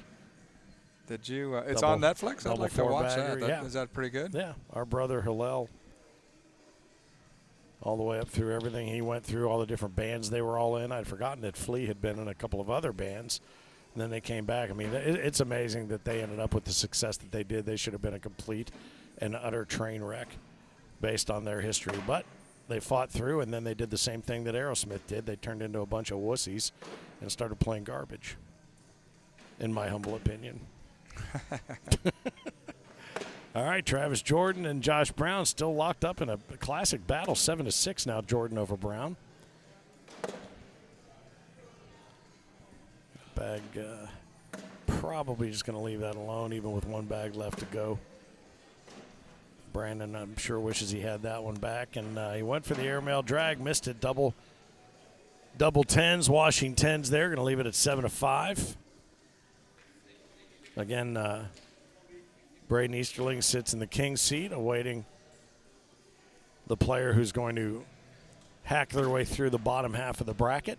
Good. Still got a little bit of a bracket to go here. What's going on with that Josh Brown, Travis Jordan? 7-6, it yeah. looks like. 7-6. Brown's made his way back a little bit. Indeed, yeah. Let's see what else is going on. Oh, Micah Johnson is sitting out waiting in the wings. The winner of this match will play the winner of, well, Josh Brown and Travis Jordan battling to get to Andy Tibby. Then the winner of that match will then take on the winner of this match. So we do have a handful of games left to get to because, like I said, Micah Johnson is sitting out and waiting for that elimination final game. So we got a ways to go here. Maybe another, I won't even say it. Don't say it. Does not make me feel bad to see the guy that put me out of the tournament still be in it, though. Oh, yeah? Who was that? Tibby, Andy Tibby. Oh, is that right? Yeah. Well, 9-5 is what we find ourselves with here as Brandon just picked up another 10 on 8, picks up a couple. Thanks to Eric Heinerman for pushing buttons, pulling strings, turning knobs, lighting lights, making it look and feel great from here at the Bayfront Convention Center. Thanks to the setup crew and everybody involved there. Mike and Mary Schaefer. I've seen another handful of folks out there helping gather gear before we can get the truck up here to put it in Mr. there. Average Joe's Cornhole. Mr. E.T. was out there helping us tear down a little bit. Eric Teschler, appreciate you. Need some good bags, go to averagejoescornhole.com. Check them out. Anne Marie and him are helping us bring a big event out to Long Island later this month or next month. Funny, Medford, New York. Medford, New York. Until just a couple of years ago, we had never been to any Medfords. Now we're going to 2. Earls grabs a couple there with an 8-6 tally on that last round. Puts him 11-5. Joseph not going out with a fight, though, boy. He is... Maybe I'll petition to have my hometown change its name. To Medford? Yeah. To build the triangle? Yeah, right. Okay. Oh, boy. And he has let him right back in this thing. So 12 on 6, and that's going to bring us back. It's a tied. seesaw, man. They I'll all tell you are. what, Gosh darn, these things are good games, but I can tell you, though, I can tell that I'm hungry because that looks like 4 strips of bacon to me on the scoreboard.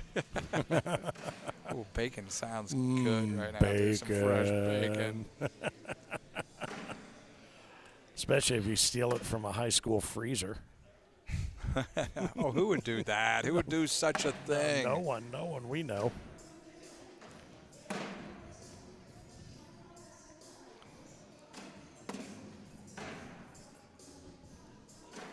It's funny, just when you think one of these guys is just going to put their foot down and mash the gas, they just veer off into a Tiger Woods roll.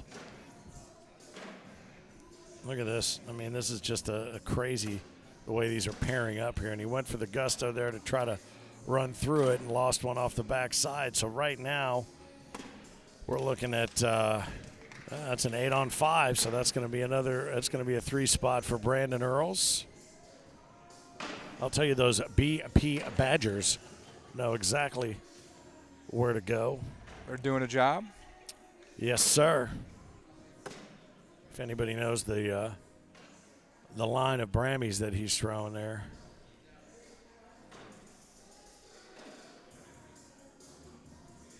Berry Hill is on fire, says Nick and Olivia. Her name is Carson. Oh, okay. That's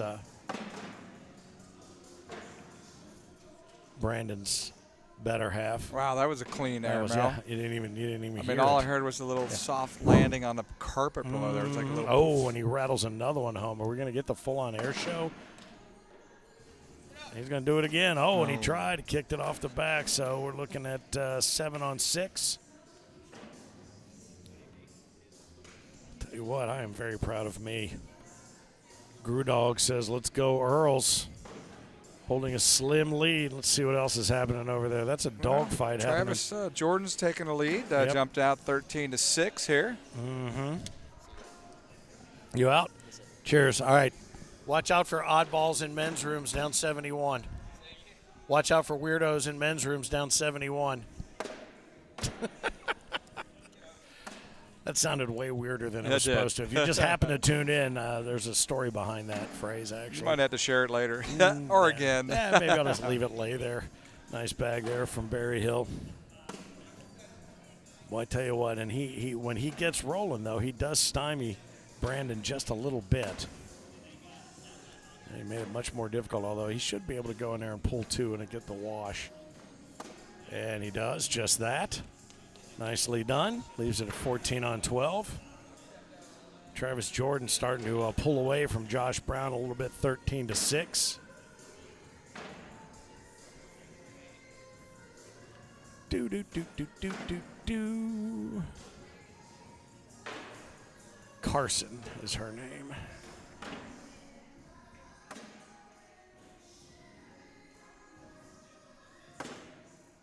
Brandon's girlfriend. Mm-hmm. Yeah, like I said, Karsyn. she laid it on me. She was hard to play, man. Like I'm telling you, I had to muddy the game up against her. I could not go hole for hole. She was up and my over. My 12s were not hanging with her 10s or whatever. Brutal.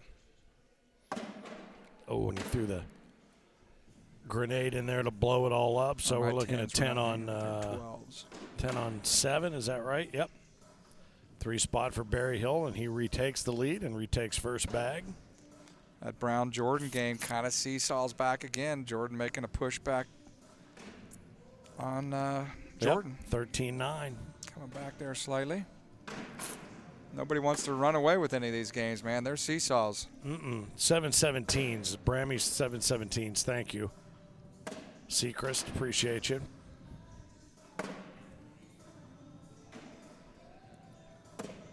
I just gathered by his outerwear that that's what he was throwing. Yeah, because if I'm not mistaken, doesn't he have a Brammy's hat on as well? Oh, yeah. Hat, shirt, shorts. Don't know what's going on anywhere else there. I don't know if he's wearing bling bling chain with their logo on it. Like, yeah, look at that. Brown and Jordan now knotted up, 13-all. Is that right? Yeah, just like that. There she blows. Jordan was up not too long ago, 13-6.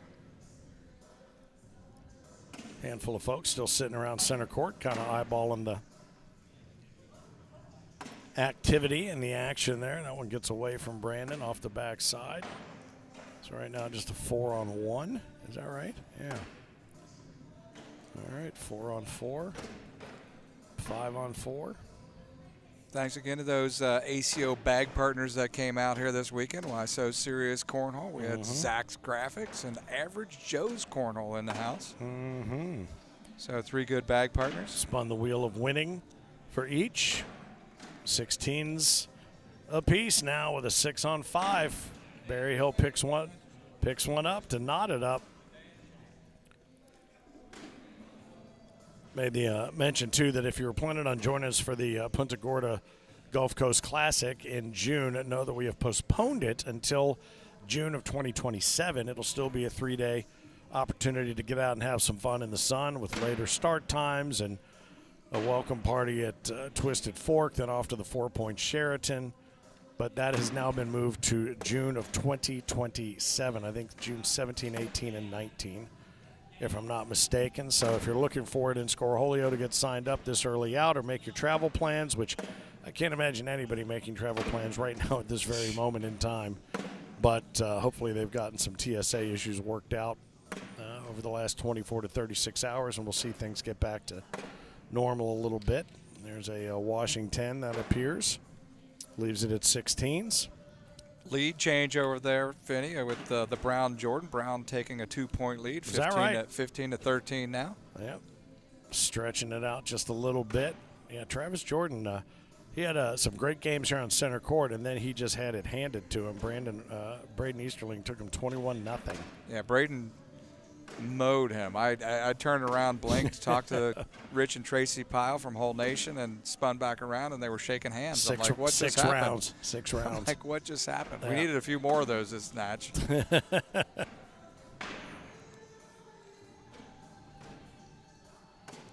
Well, today the pace of play and everything today has been significantly different than yesterday. Everything yesterday, it felt like everybody felt like they had some place to be. Much faster, the way that the pitches were being made. 10-9 now gives Brandon Earls a single-point lead.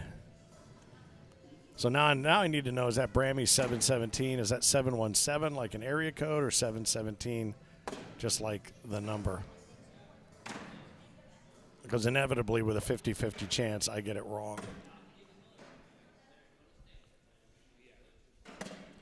Trying to keep you all posted on that Josh Brown, Travis Jordan game. It's now 17-13 in favor of Josh Brown. Letting that bag fly. Now the crowd has dissipated to such a point I can kind of watch that game too, at least on this end. I'm hearing one of your favorite songs, Finn. Oh, for God's sakes. Wait, does this have to play every hour? Is that a rule? Did you put that rule in the rule book and the guide? Oh, God. If these weren't new speakers, I'd launch them into the wall. All right, so let's see, a 10-9 and a 10-7. That puts Brandon Earls on the magic number 20. And he throws it right. He does what so many do with only 1 point left to get. Let's give a few more up to the other guy. Make it a little more exciting than it needs about to be. themselves. Yeah, for sure. And Barry Hill not going to mess around. He goes, if you're going to give them to me, I'm going to take them.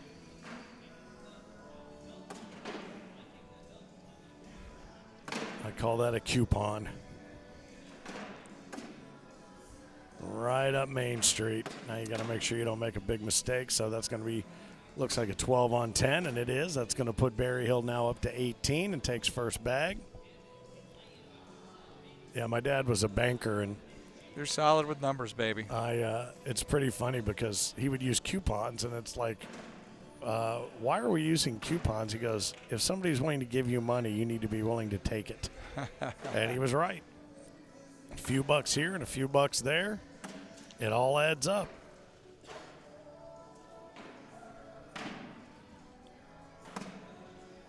Oh, Brandon, what are you doing? What are you doing? You are polishing the silver platter right now.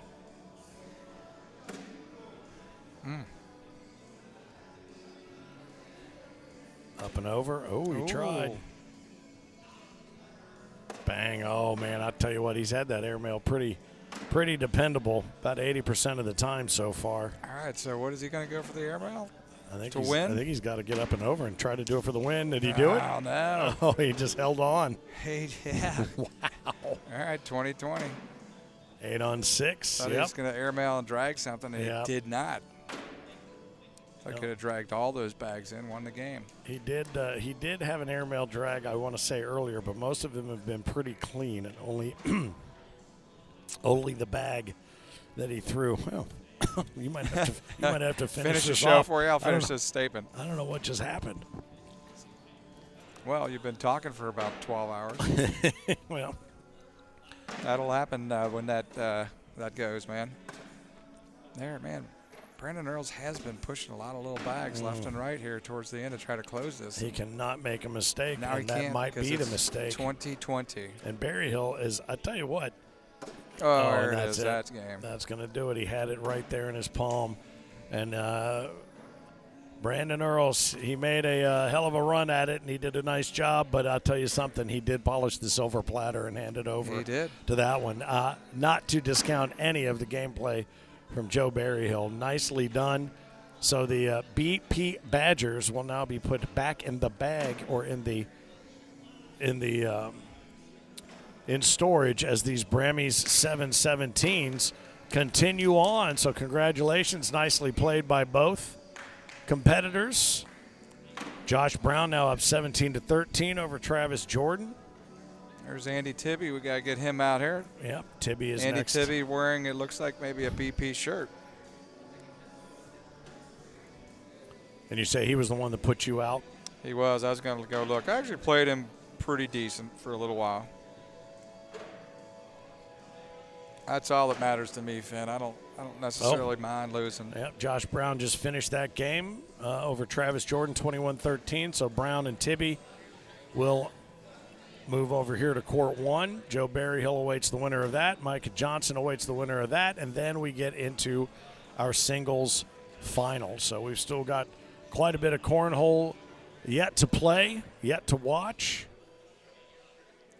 Landon says, "Go Earls, tell him he is cool." Tell you what I'm going to do, Finn. I know I've been pretty talkative over here, so you're going to miss me while I'm gone. I appreciate that. Yeah, I'm going to start doing some sign language. I got to go roll in the truck and get that bad boy start getting loaded up. All right, so it is area code 717 in PA, so that's what it is. Okay. So I knew it. I knew I needed to ask that question. And once again, thanks to Erica Bloomer and buyingwithbloomer.com. Not only an opportunity for you to save a couple grand on closing costs if she helps you finance a home or refinance a home or finance anything else you want to finance, reach out to Erica. She also is the proprietor and the owner of Bounty Bags, so another bag maker that we work with.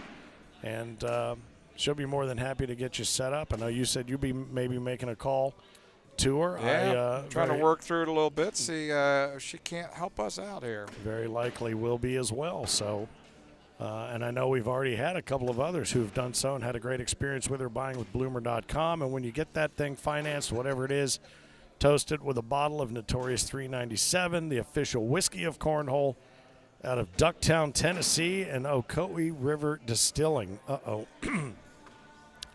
I think that's my throat begging for some of that whiskey right there. It's good whiskey, too. Mm-hmm. At least that's what I'm told. Yeah, well, we should have been drinking some this weekend, except for somebody left it sitting on the table. Whatever. It's better to drink in Louisiana. That's Is fine. that right? Fine. If you think that bottle's making it to Louisiana, you're nuts. All right, so Brammy's 717s.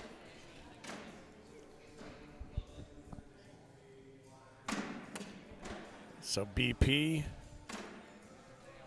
Hey, Andy, what are you throwing? BP Shockwaves. Shockwaves, fantastic. Very good. BP Shockwaves.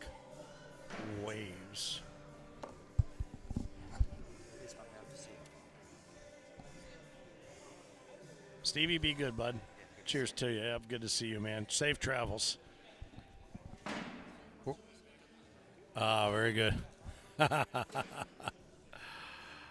All right, then. One of the good guys, Steve Engbretson.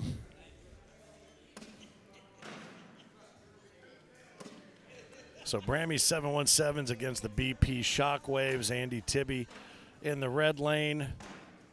Josh Brown in the blue lane. Even though the scoreboard would have you believe otherwise. One of the strange little bugaboos in the system.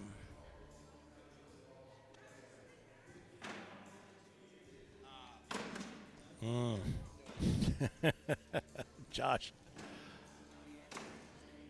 Not happy with that one, but the Washington, when he had an opportunity to score those fourth bag blues, these are some pretty muted colors and some basic designs here on these two. I kind of like this little OG feel. Makes it nice. Yeah, I think maybe BP should have named those key lime pie, but Yeah, Finn, I did find my I'm just hungry. match against Andy, and I hung with him for 5 frames. I was up 5-4 after 5 frames. So for me, that's pretty good. Then I proceeded to lay an egg. Yeah. Then he brought out the trombone and sent you Yeah, home. he beat me pretty good, but I didn't throw bad for me. I threw like an 8-2 for the game. He threw a 9-8 in the game, but I was happy to be up 5-4 after 5 frames, so I'll consider that a victory Very for good. me, a little moral victory.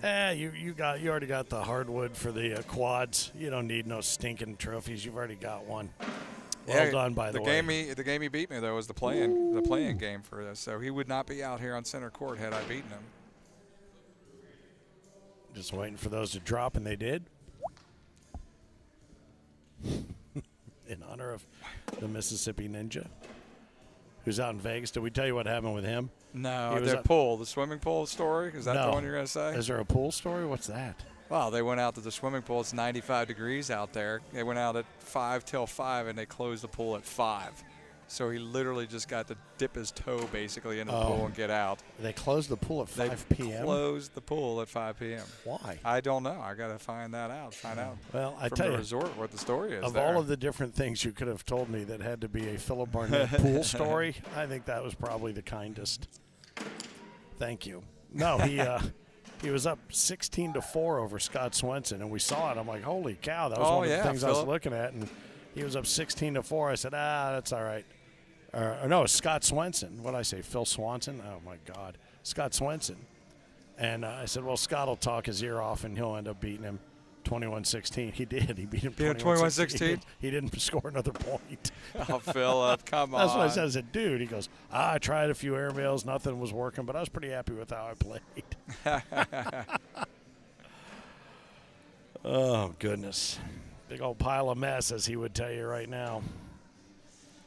How are we doing in this game? We just got started here. Let's see. We dropped. What do we drop off? Each one has one under. So 6. What is that?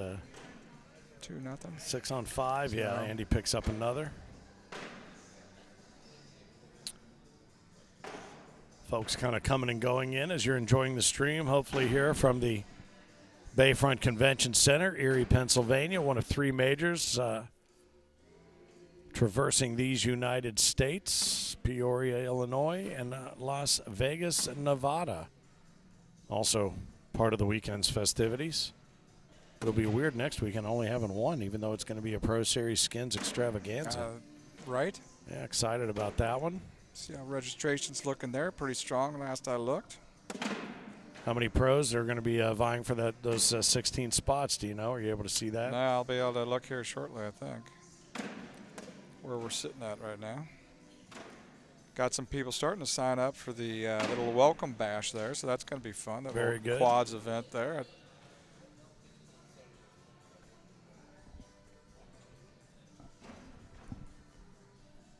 Washingtons keep Andy on top, 2-0. See what else is happening. Is there anything else happening around? No, everything's kind of on hold waiting for this one, yeah? Yep. It's, Joe Berryhill, who we just saw. I think after this match, we got 3 matches left. 2 and 3. Yes, indeed. Braden Easterling sitting in the king seat over there. He was over there, Stan. Warmed up. I don't know where he disappeared to. But the way he's been throwing, I think he's as warm as he needs to be. He's been throwing gas. Yeah, like we talked about the game that he was out here against Travis Jordan was the game I saw him play. I didn't see him play many more games, but that game he was unbelievable. Couple Mickey Mouse ears left up top there. Doing whatever he wanted. By Josh, so that's going to cost him 4.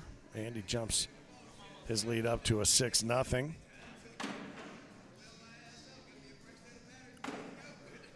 Well, he and Jeremiah are both saying they're having a tough time in that first doubles final game, kind of finding their respective grooves. The only thing Braden said he could get working for him was that roll bag. And then it sort of abandoned him at one point, but then he found it again. And he just had a little trouble moving stuff around as he typically was so adept at. Nice run through there. Very nicely done by Andy Tibby. just a bulldozer right up the middle. And there's the reverse Mickey Mouse here is providing bumpers for Might pick up a 4 spot here by every Mr. bag. Yep. Andy. Got to make sure he gets that one in, and he does. Nicely done. That puts double figures up on the board for Andy Tibby. Again, throwing the BP Shockwaves. I like the look of those bags. The Shockwaves? Yeah. I just like that color. It's just such a simple, nice. I mean, both of them together. It's a very soothing board to look at.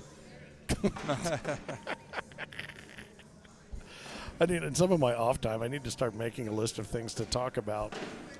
So when I run out of things to talk about, I have things to talk about. Mm-hmm. Well, this one's moving along fairly decently right now. Yeah. I got to figure out when to go get that door opened up.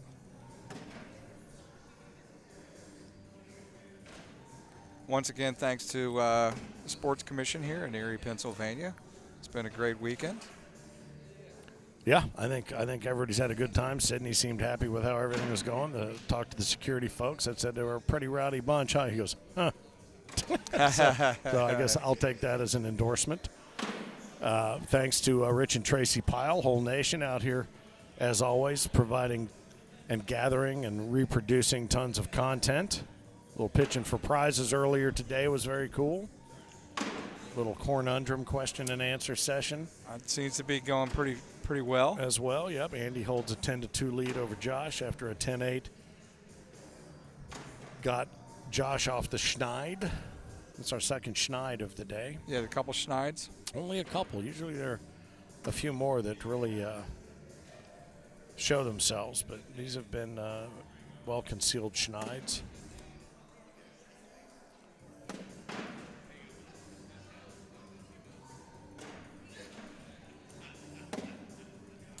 What's interesting is we got a couple players out here on center court that respectively wearing their sponsor T-shirts, OTT and BP.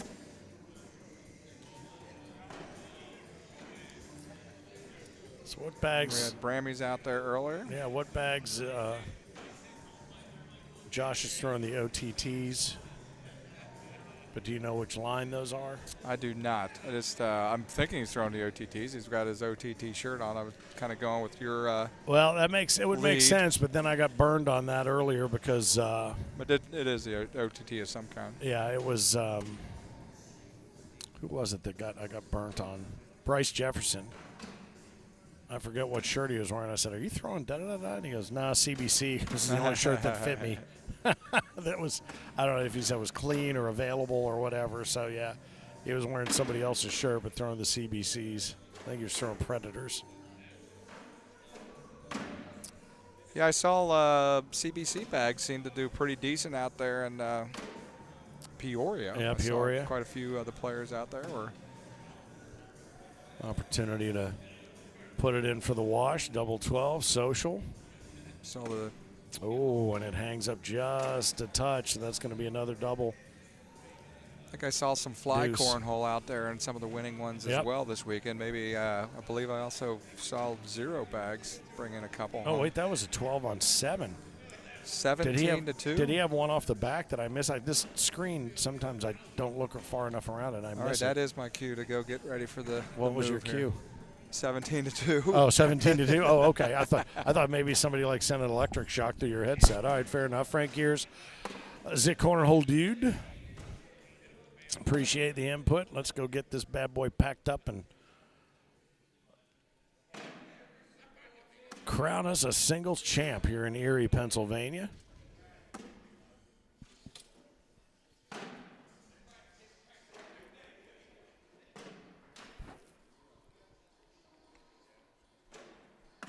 Nice airmail.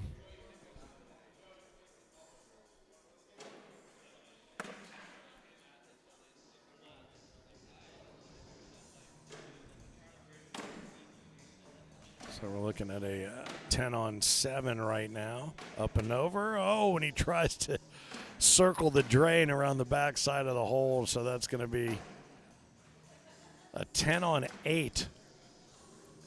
Andy Tibby going to pull another couple points closer to a victory here, 19 to 2.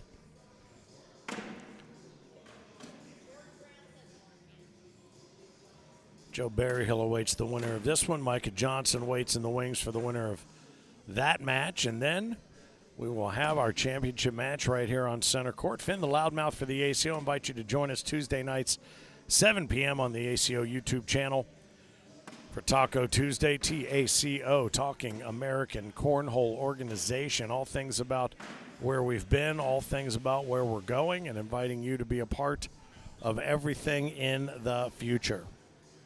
April Clemens holding court.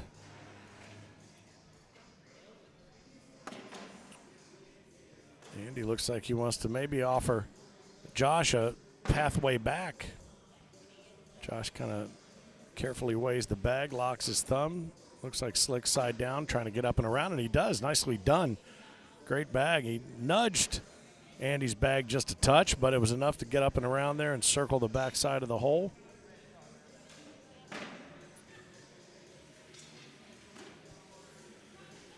But it does fall to a 10 on 9.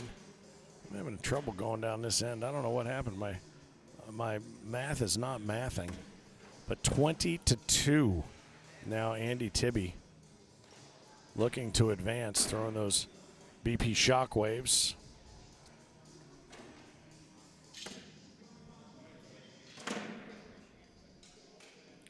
Josh Brown has been in some knockdown, drag-out battles just to get to this point, so he's had himself a hell of a day.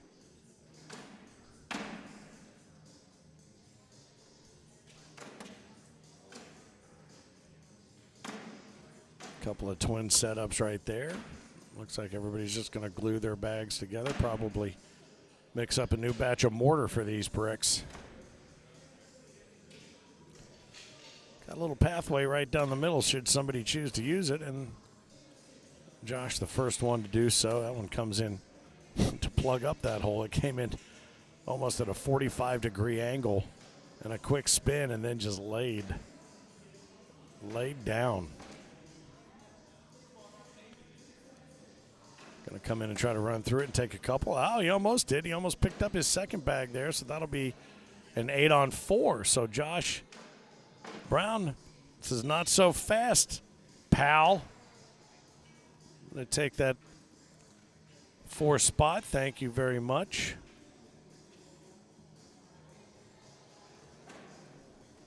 $20-6, first bag.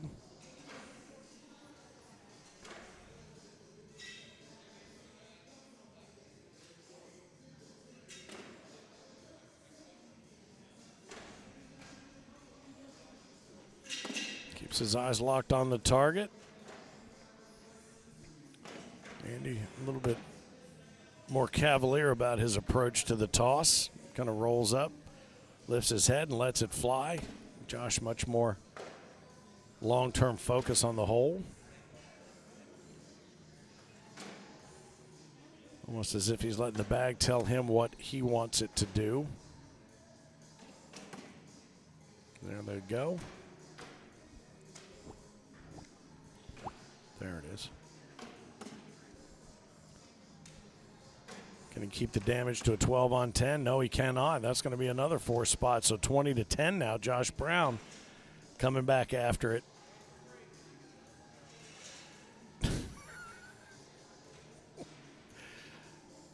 See Rich and Tracy Pyle sitting over there waiting to spend some time with our singles champ. They've got the whole nation whole setup over there.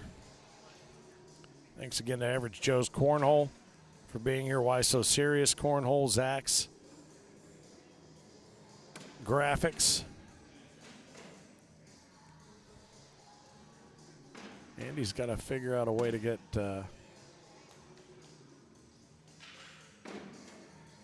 foot on the neck and twist. That could be a big help right there.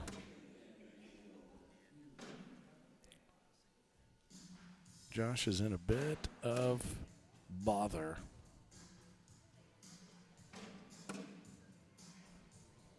Set the table nicely to run that through. Going to make Josh maybe do some of the work for him. All he's got to do is keep it together, and that should be what he needs. Put it in for the win. That'll be a 12 on 10.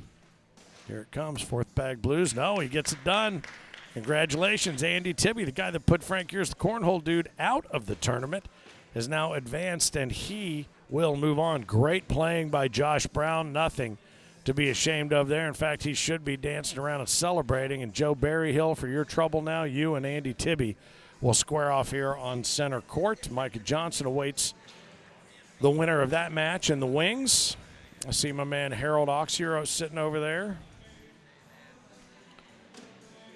A host of others. Very nicely done. Josh Brown, well played. Andy Tibby, congratulations. Joe Berryhill making his way back to center court.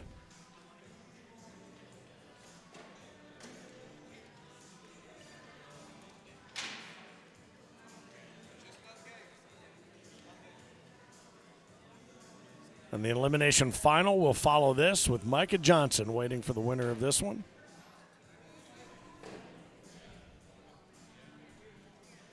Finn, the loudmouth for the ACO, been that way for about, 12 to 15 years. I don't rightly recall how long, but been friends, neighbors, staffer, family, all of it with Frank Years and the ACO family. Forever invite you to do the same if you'd like to get into cornhole on a more competitive level, but not necessarily run into a pro buzzsaw right out of the chute. You can check out monstercornhole.com as a way to find some ACO directors or those who are, you could set up your own Monster Cornhole Club if you'd like to.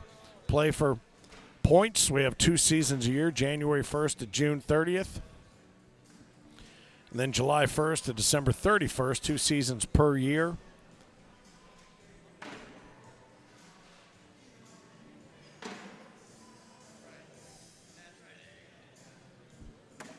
Also, ACO directors are always welcome to add Monster Cornhole events to their regionals to allow more folks to come in and introduce more people to the game and the game to more people. And that's what it's all about. It has been since 2005. Growth is the name of the game in the ACO. Family would be the other name that we like to use.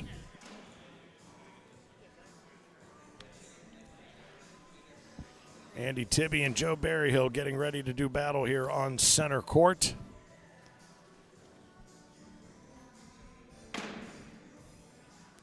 Taters exchanged. They did press play. And this game is officially underway. First bag by Joseph Berryhill. He's thrown those Brammys 717s. The BP Shockwaves coming out of the right claw of Andy Tibby.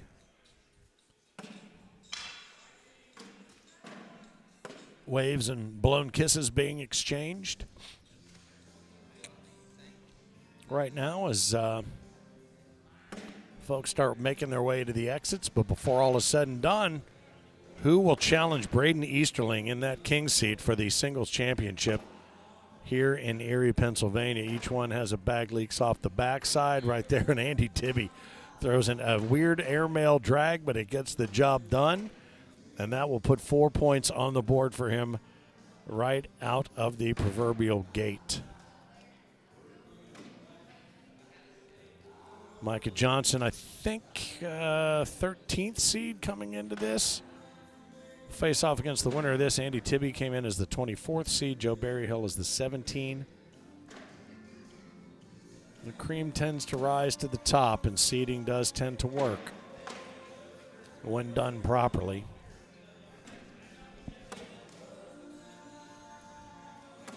Checks being cut, purse money being awarded. Monster Cornhole was played yesterday at 11 a.m. As we were just discussing, monstercornhole.com might be a great way for you to come in and be a part of what it is that we've got going on here. But you can play with anybody, any club, any organization, whatever it is. You do not have to be ACO to come in and play Monster Cornhole. We'd certainly love it for it to be a gateway game for you if you'd like. But nevertheless, it's wide open to anybody, and you can come in and play shoulder to shoulder at eye level, skill level. As a matter of fact.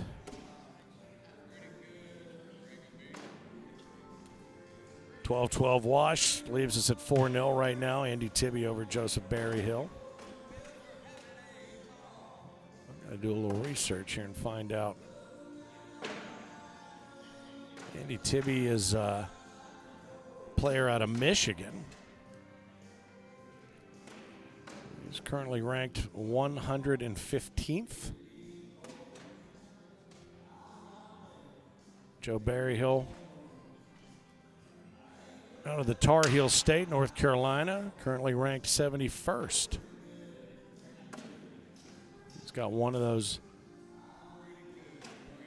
717s down underneath.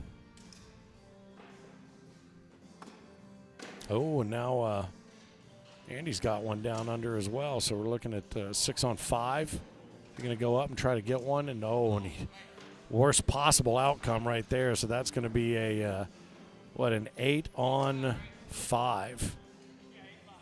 Yep, 8 on 5. So Tibby is going to jump up to a 7-0 lead with that crooked number up against the egg.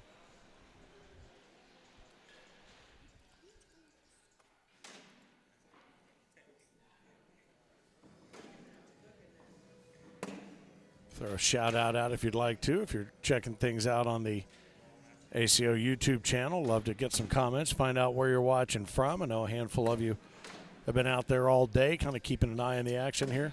Oh my goodness, what? What does that have to do with anything? No, shush. Hush. Stop it, Siri. You've got nothing to do about this.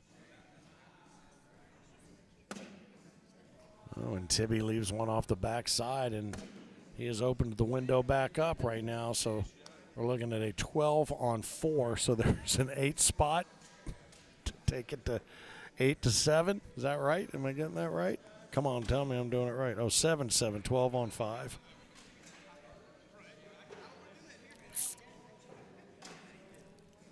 All right. 2 crooked numbers up there, I guess, when you're throwing 717s. It kind of looks like that right now. Court 1 in between 2 7s. Is that an omen? Who knows? If you believe in that sort of thing.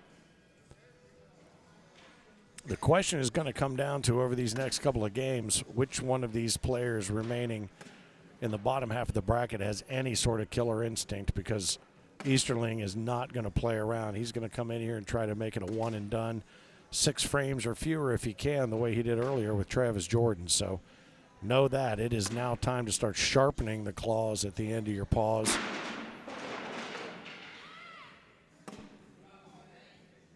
And it looks like we've got a, what is that? 6 on 3. Yep, 6 on 3 puts Tibby into double figures, 10-7.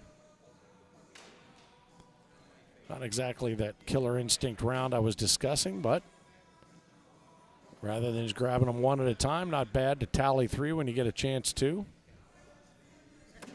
Now he's just got to keep from opening that window back up. But Berryhill has found a way to make some fantastic comebacks just in the handful of games that we've seen. Here on center court, the upside down Mickey Mouse opens that center. He's going to step out here and going to chase. Is that going to be a good idea or a bad idea? Well, it was an idea. And now it's probably not an idea. Oh, boy. Is this going to be a 12 on 6? Yes, it is. A 12 on 6, so that's going to now be a 13 to 10. That's a big swing there for Joseph Berryhill. It's almost as if on cue when I told you how he's been battling back here on center court. What he's been able to do, 13 to 10. Watching on your way to Florida.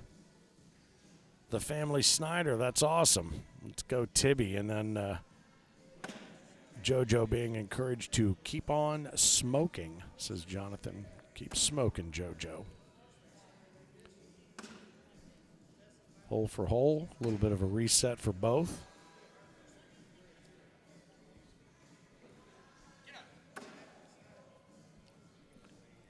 And a happy accident right there. Didn't seem to like it all that much. Felt like maybe it slipped out of his grip a little bit more than he would have liked. Berryhill just says, I'm going to lock it up and I'm going to force you to make a decision here, brother. How much do you want to give up, or how many do you want to try to go after? And the airmail for the wash. A couple of snowmen right there, 8 on 8, 13-10. Berryhill holds the lead.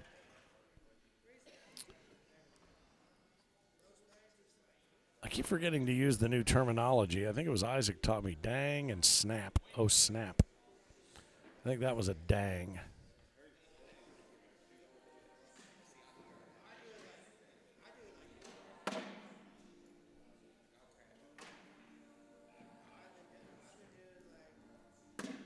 Cut right to left, exactly where he wanted it. Perfectly laid out. Going to do it again. Now he's going to be happy laying up and in behind it. I think Berryhill has an opportunity to come in there and grab a couple. He can still run through all those.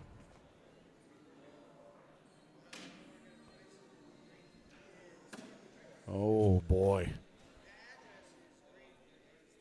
Off the hook, as in let him. Oh, look at that. What a great collect. That'll be worth taking another look at. That was outstanding. And he is coming in and throwing a couple of magic bags right there. That's going to be a 10 on 5. That's going to be a 5 spot to put Joe Berryhill up to 18, I do believe. Yep.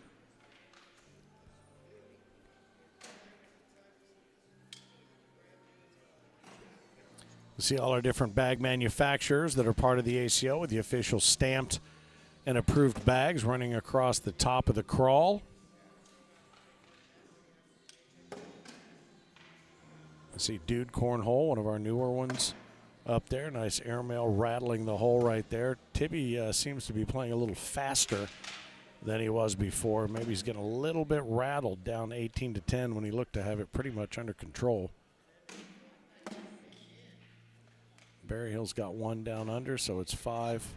Oh, when he tried, he just lipped out and got unlucky to come off the backside. So we're looking at a 5 on 3 right now. Going up and over. Oh, and one off the back, one in. Wow. So that is a 5 on 5. Not how I expected to see that happen, but it did nonetheless. Chris says, still watching all the way from Cut and Shoot with the kids. Checked out Monster Cornhole, but the closest place is about 4 hours away. I wish there was something coming into Houston. We're continuing to work our way deeper and deeper into pockets of Texas with our friends from Big D and others. So, and Chris or Abby, I'm not sure which of you it is, but there's nothing that says you can't start your own and become a director and build your own club, because we would love nothing more than to welcome you in on that front and give you the opportunity to host Monster Cornhole events, whatever. If you've got a venue that can hold a few sets of boards, you may be on your way to regionals and building out a community of your own, which would be fantastic. It's really what it's all about. All right, so it looks like Berryhill is going to extend his lead. What was that, an 8 on 6? Yeah, that puts him on 20. One magic point left to get, and Andy Tibby, who looked like he was in the driver's seat early on, and right when I made the mention of the fact that Berryhill has been battling here on center court, the shift occurred. First bag down under, as if to say, come and get me now.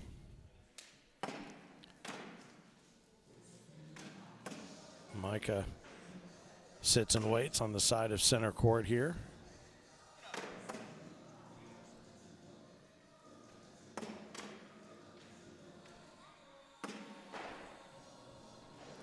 Not going to get the point on that one.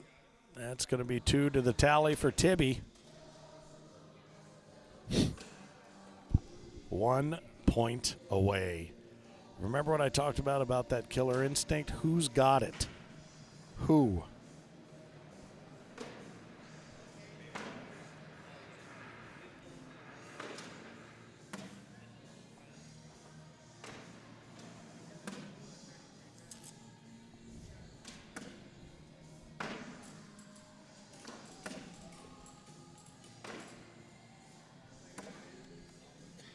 Thanks to Junior and Tammy Williams, as always, from SVC, making it happen as well. Working hard to keep the family together, keep everybody entertained.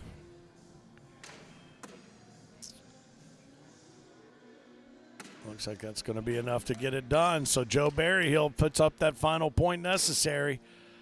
And that 10 on 6, it looks like, is going to be more than enough to get it done. Well done, Andy Tibby. Well played. And those Shockwaves did right by you, and you did right by them. Congratulations. Nicely done. And now we find out who it is that's going to run into Braden Easterling, who holds the king's seat and awaits the winner of this match. Will it be Joseph Berryhill and his Brammy 717s? Will it be Micah Johnson, who is throwing? I'll have to find out what he's throwing there. I don't know that I ever found that out.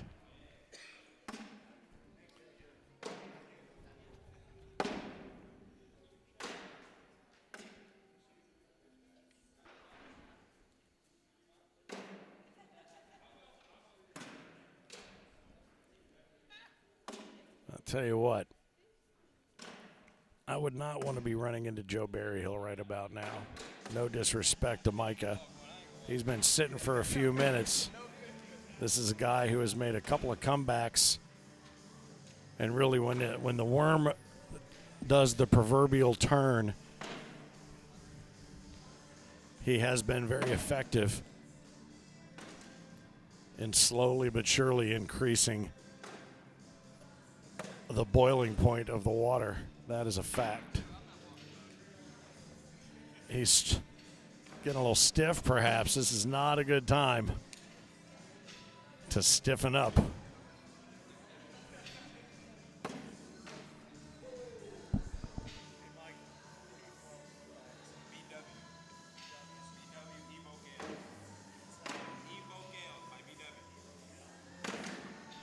All right, BWs.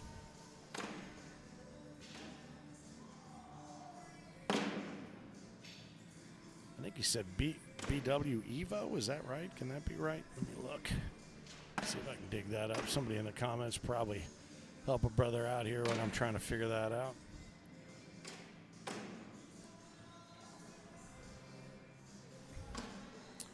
You bet, guys. Have a safe trip. Or no, you guys are at Cut and Shoot. All right, you're not the ones heading to Florida, but I appreciate you. Thank you much. We'd love to welcome you in, as I made mention of it. BW Cornhole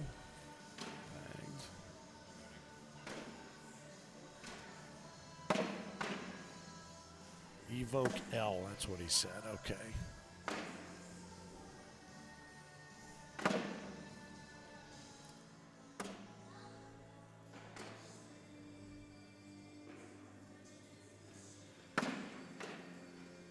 Described as a fuller feel without being too floppy or thin.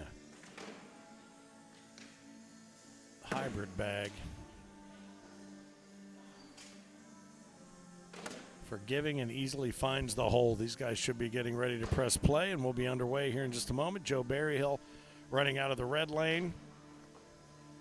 Micah Johnson running out of the blue lane. And they have indeed pressed play. So here we go. Taters exchanged, and we are underway. Mike, I believe, is the higher seed. Yep, 13. So he has first bag. Hides it right under the board where he wants it.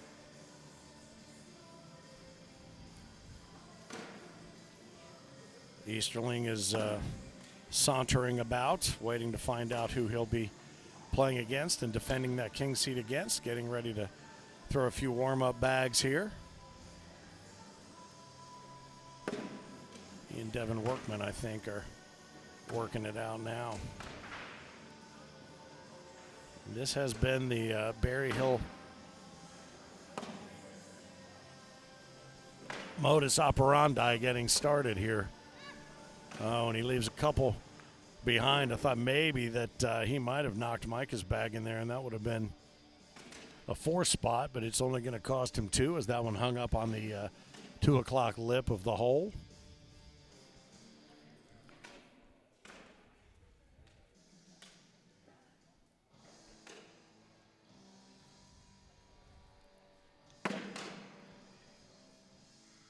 Bag released just a little bit more than Micah would have liked it to. Now a blocker's going to protect the front of the hole for him. Oh, and it did exactly what he wanted to do. He kicked it out right, so now he's got 2 to worry about. But let him off the hook a little bit there with a 3-on-2, 1 off the back. 5-on-3. 6-on-5.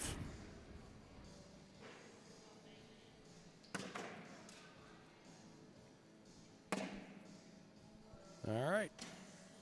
9-on-8. That'll be a single point for Berry Hill, so he cuts the lead in half, 2-1.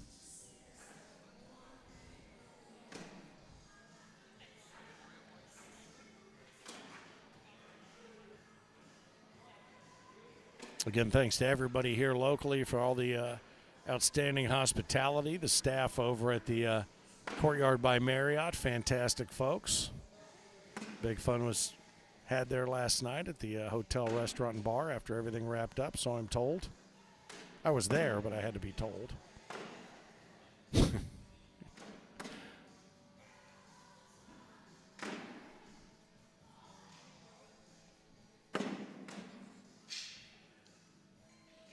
Mike has an interesting bag every time. Oh, nice, opened.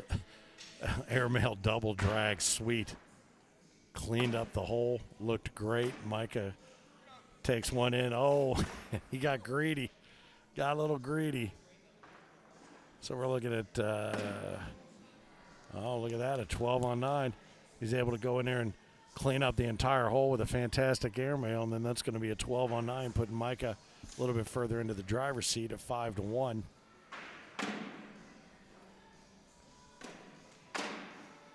Got in on top, and then he got greedy going for that airmail again on the last bag. Kicked out and kicked off. But now I was saying Micah's bag is interesting because when he lets it go, sometimes it looks like it may not even get to the front of the board, but when it hits, it still has enough juice behind it to get to where it wants to go. So I guess that must be part of that forgiving portion of the program described there online. Up and over, and there's that airmail. He's not afraid to go after with that 717. Looks more like a 747. Coming in for a landing. Oh, and he tries it again, and he loses it off the back. So what are we looking at? 8-on-7?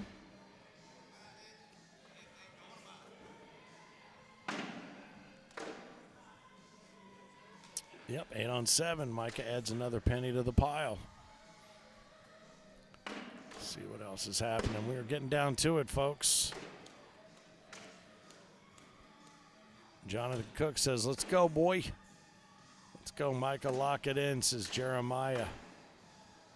Give me 2 Ohio boys playing for the chip. Thought you might be one of them there, fella. But he had a crazy weekend. Ashton Ellis made it into the main bracket. That was awesome. Little croquet bag right there.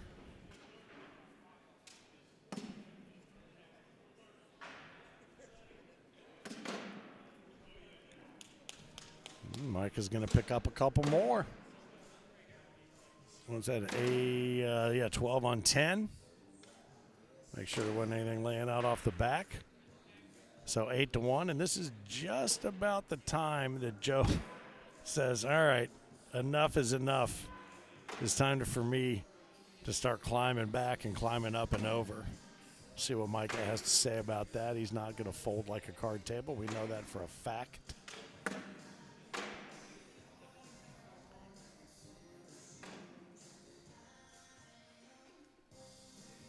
Nice slow rotation, even flat bag.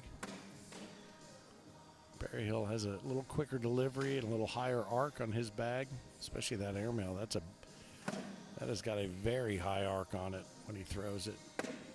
Just happy to let it hit and stick and bump into the hole.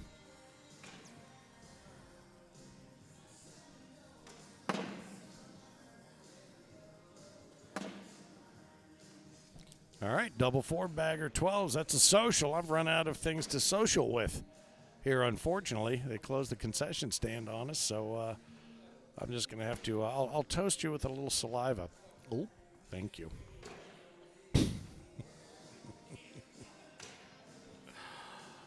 Oh, goodness.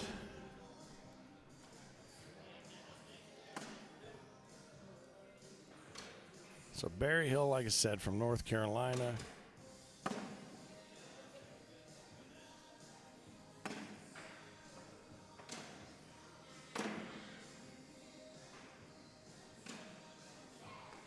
Micah, one of the aforementioned Ohio natives. Any chance Ohio gets to come into Pennsylvania and exert a little muscle, we certainly love to do it. He went for the gusto there, so right now we're looking at 7-on-5. And it's going to stay 7-on-5. Michael holds on to a couple more, gets him into double digits. That should be 10-1.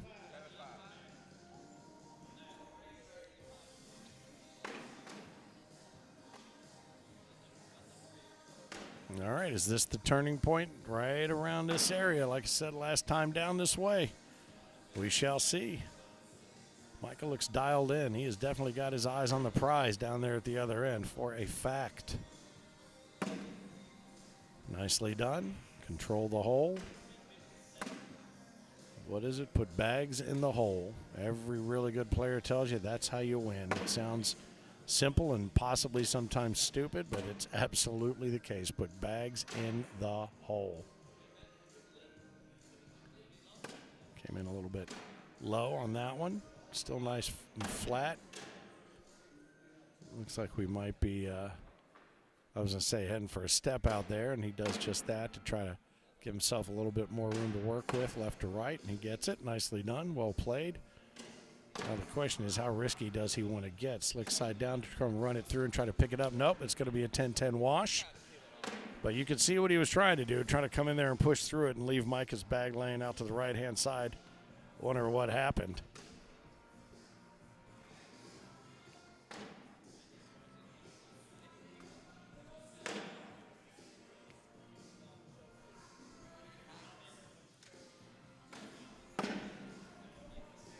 Very consistent first bag.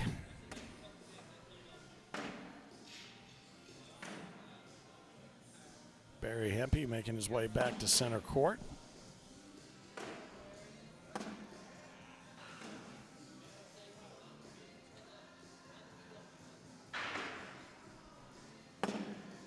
Nice bag, hits thumps hard, finds its way to the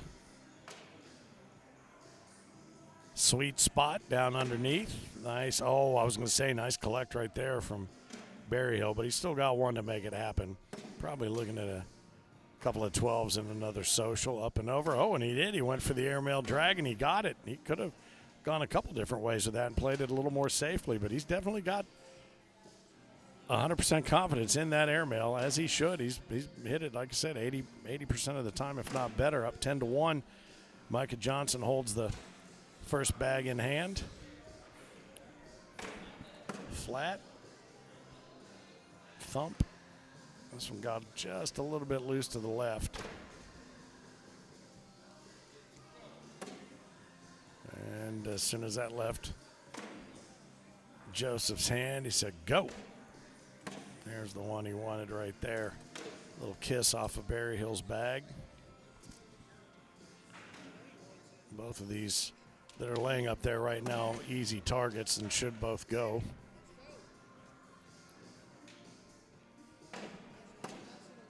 Sticky side down. I guess he has to be happy with plugging the hole. Oh, and he's going to lay in right behind it. Not going to let him run through that.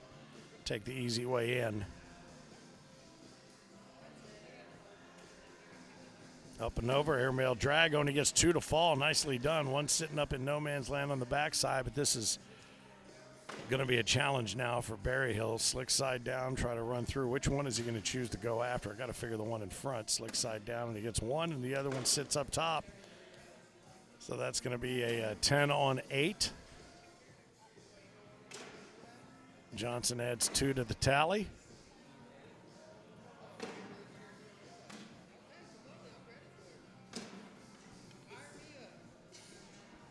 All right, so maybe I was wrong. Maybe this is the match where Berryhill says, I just don't have any gas left in this tank. But again, whoever wins this match needs to remember what it is they're fighting for and who they're going to be fighting against to get to it. And there's going to have to be a serious bearing down.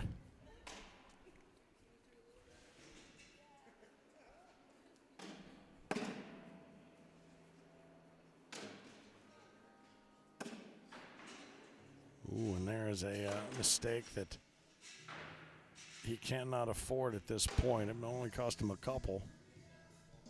But as long as Micah does what he's been doing, and it's that right there with an open canvas, he paints it right up the center stripe. Minimizes the damage, but that's going to be a 14-on-1.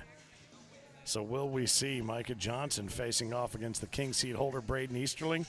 Probably no here in about the next 10 minutes or so, 10 to 15 minutes, unless Joe Berryhill has something to say about it, and he has multiple times. He's looking over that scoreboard kind of grinning, thinking, that can't be my score, can it? He plays pretty fearlessly, that's a fact.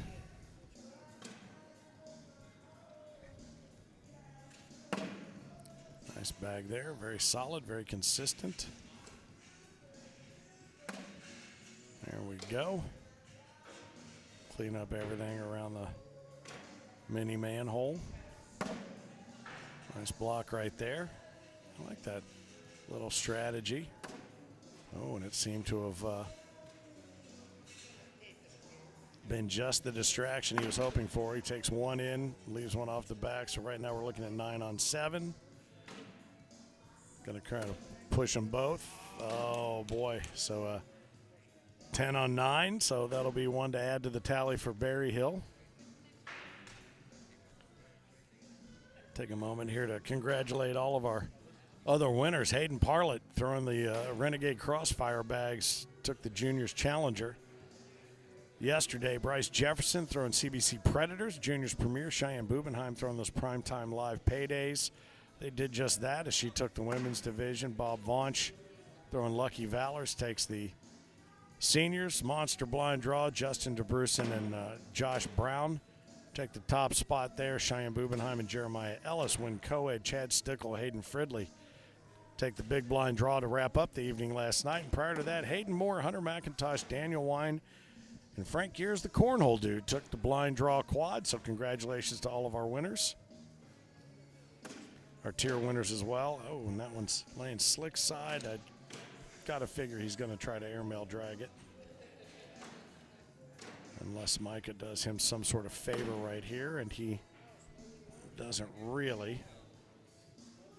You can see him thinking about it. You can smell the smoke going up. Oh, man, that was a good try. I thought maybe he might kick that front one in, take it with it, and do just enough to take the back one in as well. Oh, boy, in that bag, he got robbed just a little bit. Oh, and it did drop the one on the back, didn't it? Oh, so that's a wash. It did drop it. So how about that? That's how clever Joseph Berryhill is. He threw a bag that he wanted us to think didn't do what he wanted it to do, and yet he knew what was going to happen on the next throw by his opponent. It is pure cornhole genius. Strategy at its finest, my friends. All right, so he got that for the wash. It did not necessarily bring him back tighter into the deficit, but it was a little bit of a mind game there that may work, and he has an opportunity to pick up a couple here. I don't think Michael will chase that. He's just going to take what's given to him with a significant lead. I was completely wrong once again. Look at me go. Moving right to the left, and oh, brother. That is a horrible miscue right there. Opportunity. Mike is going to, oh, and he's going to leave one up on top. So that's going to be, what is that going to be, a 10-on-6? So that's going to be a 4 spot now. Berryhill, here we go. Here we go.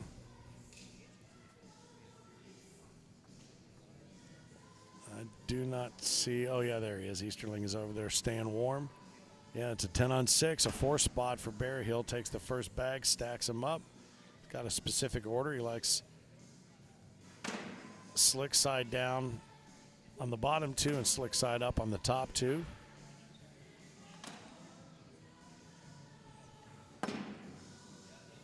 Micah doesn't seem to be flapped. He appears to be unflappable. Wouldn't have made it this far if he was easily flapped.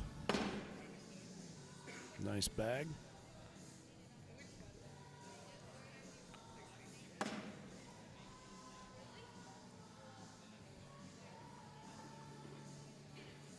Ooh, and that one looked like it was struggling to get up over the front lip, and Barry Hill says, anything you can do, I can do worse. Nice pick up there. So that's going to be a 12 on 10 to add 2 to the tally there for Micah Johnson. He gets in there and muscles it through. Nicely done, collecting the bags.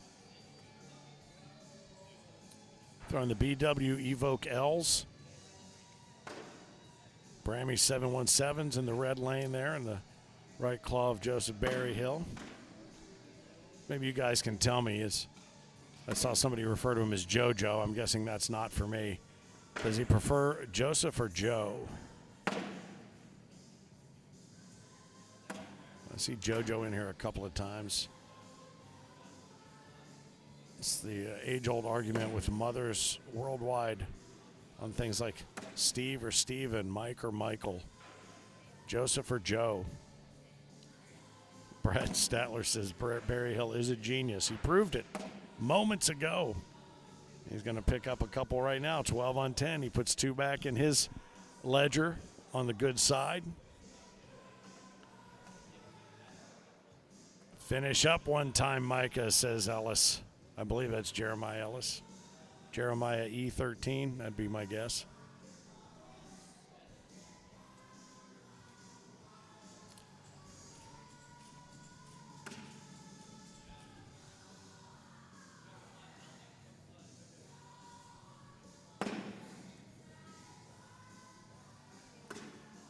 I'll tell you what, you can tell by the noise that the bag makes when Micah's bag hits that board that he has played around Jeremiah before. Bang, it sounds like a thunder shot. All right. Joe says, not just going to give it to you anymore. You're going to have to fight for that part of the hole. Now does he think he can come in hot and run through it and take a couple? Looking back at the score. Trying to figure out the risk versus reward. Stepping way out to the side. Is he going to go slick side down? He is. Coming in to try to run through it, and he gets one. Not what he had hoped for. I don't know how much of that's hanging over the hole. I don't think a whole lot of it is. So Micah can come in slick side down and clean them both up, and he does. What a shot. So 12 on 8, that puts him up on 20. Braden Easterling kind of keeping his eyes peeled at the corner of his periphery to see what's going on over here. 20 to 8. Taters exchanged will be the final one of this match. One way to find out. Don't go anywhere. Yo, says Landon. Yo. What do you say, Landon? Little defense to get things started there. Not Brandon. No, I didn't figure you were. I didn't call you Brandon. Oh, and that one. As confident as he has been in that airmail, he has given Micah a great opportunity. Going to go up and try it again. Oh, and he brings 2 down in there. So right now we're looking at what, 4 on 5? And now we're looking at 8 on 4. Coming in to try to run it hot. Oh, nice shot. Nice shot. So 9 on 8. That keeps it alive. Berryhill puts one more up on the board. 20 to 9.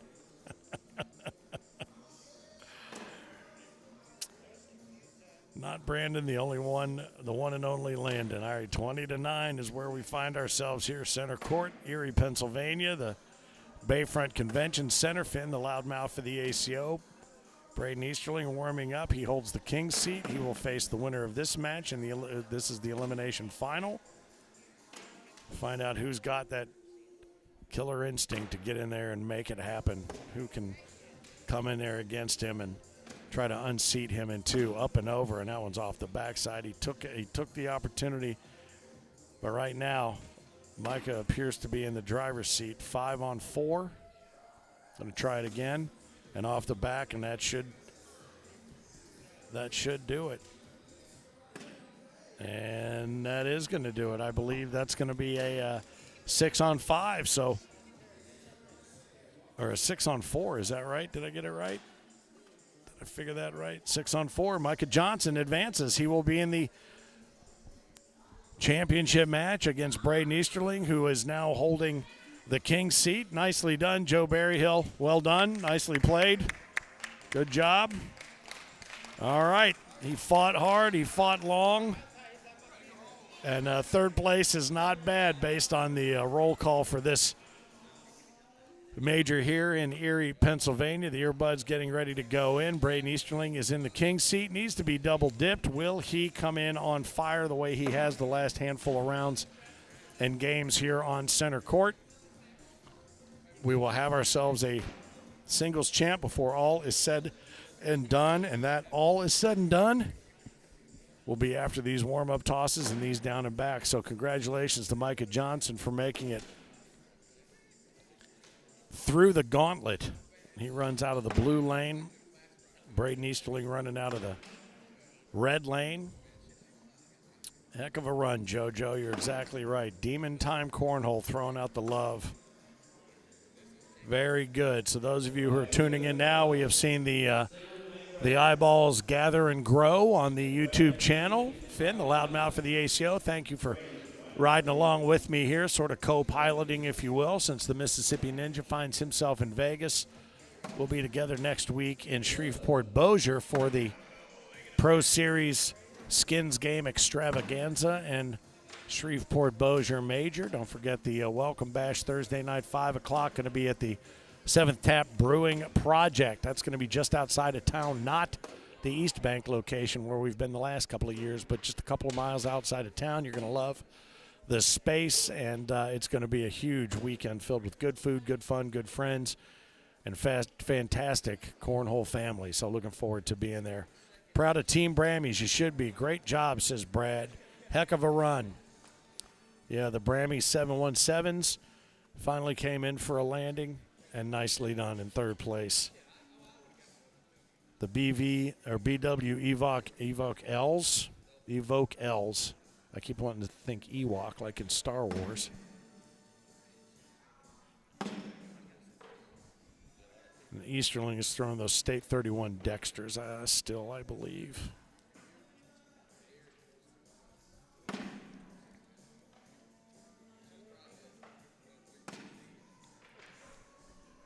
All right. They have pressed play, and we are underway. Oh, boy, and that one leaks out off the backside. Easterling doesn't like it, can't believe it.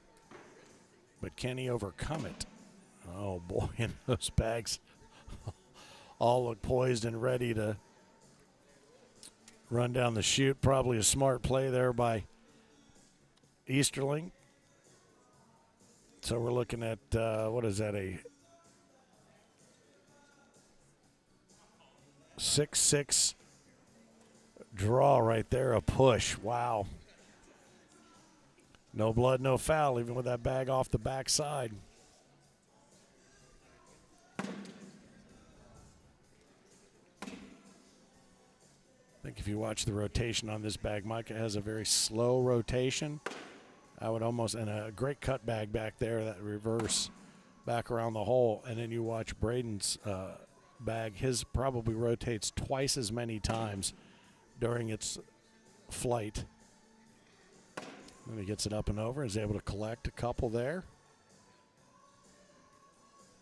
Micah with one down under, so he's holding on to a 6. Easterling comes in and cleans it up. That's going to be a 12 on 6 right there, and that right there is probably one of his signature plays, right? The ability to move bags around and then have them do his bidding. So that puts a 6 spot up on the scoreboard very early on. And as we discussed, flappability, another guy who seems fairly unflappable.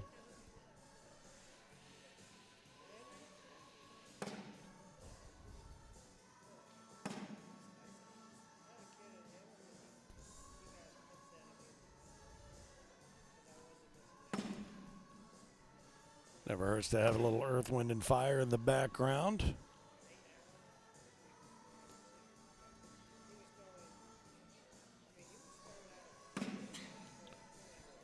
God bless you. First time I think I've ever seen anybody sneeze on center court in all my years, all my days. Cut it right to left. Mike has just got to be patient, not chase. Take what's given. He'll take that. A 12 on 10.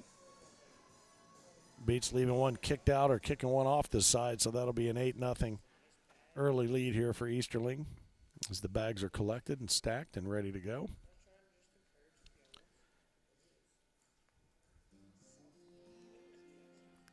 We had 157 bag company represented out here. HR's represented out here. State 31 on the center court right now. BP Badgers out here.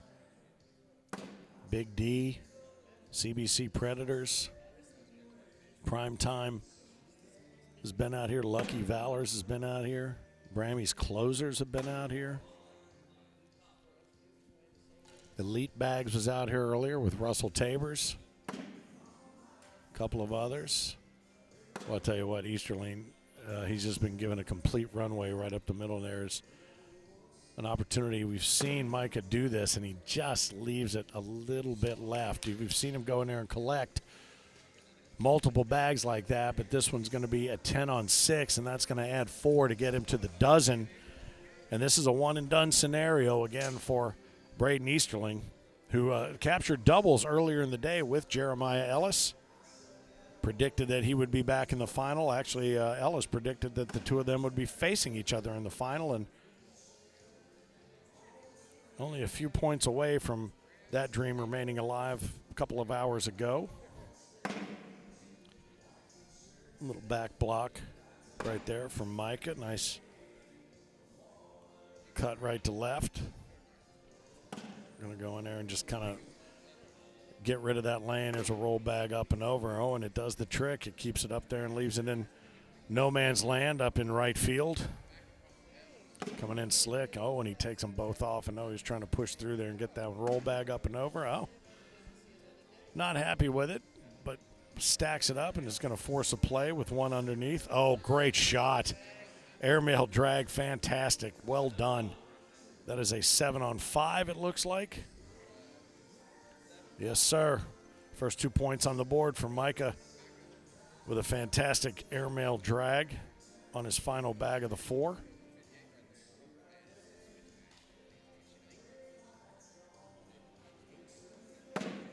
Breaking records bags were out on center court today as well. Thank you, Rudy. I remember that. It wasn't you sporting those, but I do remember seeing them out here earlier. I think they were the Tigers, if I remember correctly. Tristan Rudy was throwing those. Bullseye equalizers were out here.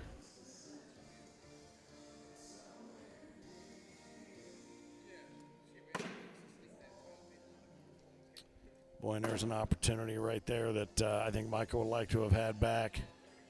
So one off the back, so we're looking at 8 on 7. Micah's going to pick one back up, I do believe. Yes, he is. Gets that first bag back, and there it is. We've seen it dozens of times already. Is Easterling going to spit the bit here? Or is he going to put the hammer down? That's the question. Micah's not going away. We know that for a fact. Oh, boy. 4 on 4, but it's not likely to stay that way. There we go.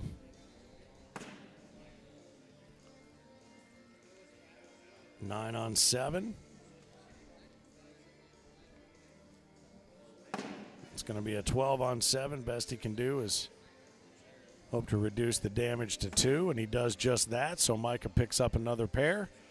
12 to 5 is what we're staring down right now here in game number 1 of what possibly could be a 2-game double dip scenario. Thanks to those of you who've been checking things out today. A bunch more folks have joined in on the stream. Appreciate you. Again, don't forget, we'll have all of the results from here, from Peoria And also from Las Vegas, Taco Tuesday. That is this coming Tuesday night, 7 p.m. on the YouTube channel. We'll also be looking ahead to Shreveport Bossier with more detail for you. Maybe some other exciting news to share. Always nonsense and silliness. That's always a lot of fun. Nice bag there by Micah. That first bag was the one I'd been worried about seeing more often than I thought would see it. When he lets it go and it just somehow lands so far down the board. But again, very similar to Ellis, where he thumps that board heavy. He's going to give 2 back there to Easterling, who's going to move his tally to 14. It's kind of weird not looking at other scores now all around the room, but unnecessary. Don't need to do it. Not going to do it. Thanks to our hosts here in Erie, Pennsylvania. My first time here. I'm looking forward to being back. If we're being honest, I think next April. Looking forward to seeing everyone here again.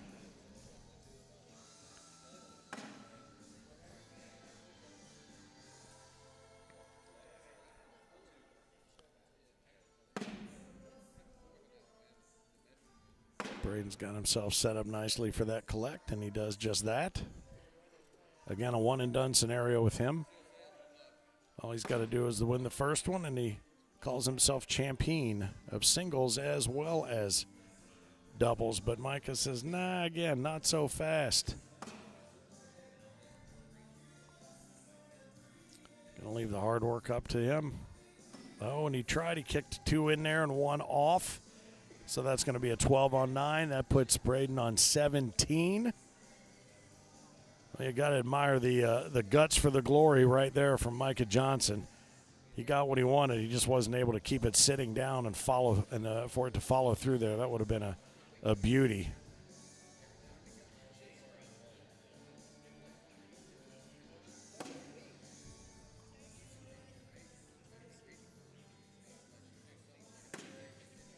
Nice get around right there. As we talked about, Easterling will play around that bag as much as he can and then go in there and push through to collect. Make it a little more difficult now for sure. Roll bag up to try to get it up and over, but he'll be all right with that.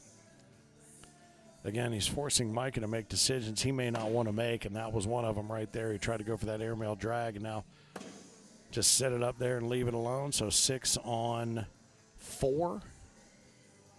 Up and over. He tries it again. 6 on 5. That'll be a single tick to the tally. That'll take him to 18 to 5.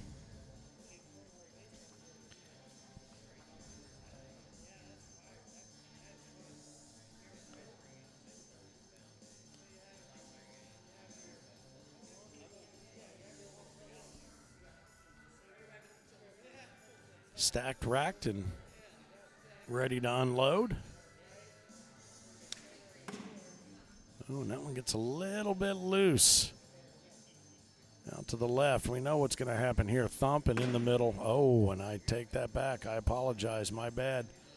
Micah, that was a jinx on my part. Although it is slick side down, looks like it could work its way back. And he is not afraid to shoot the airmail. We know that for a fact. Roll bag up and over. Yes, indeed. As soon as it left his hand, you knew what the purpose was.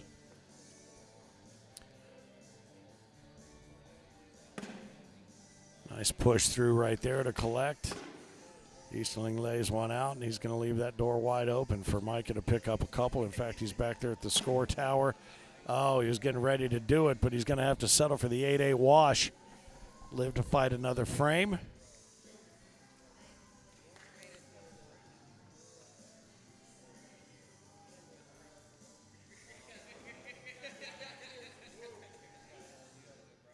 Did you drop? Did one drop? It did fall while they were walking down.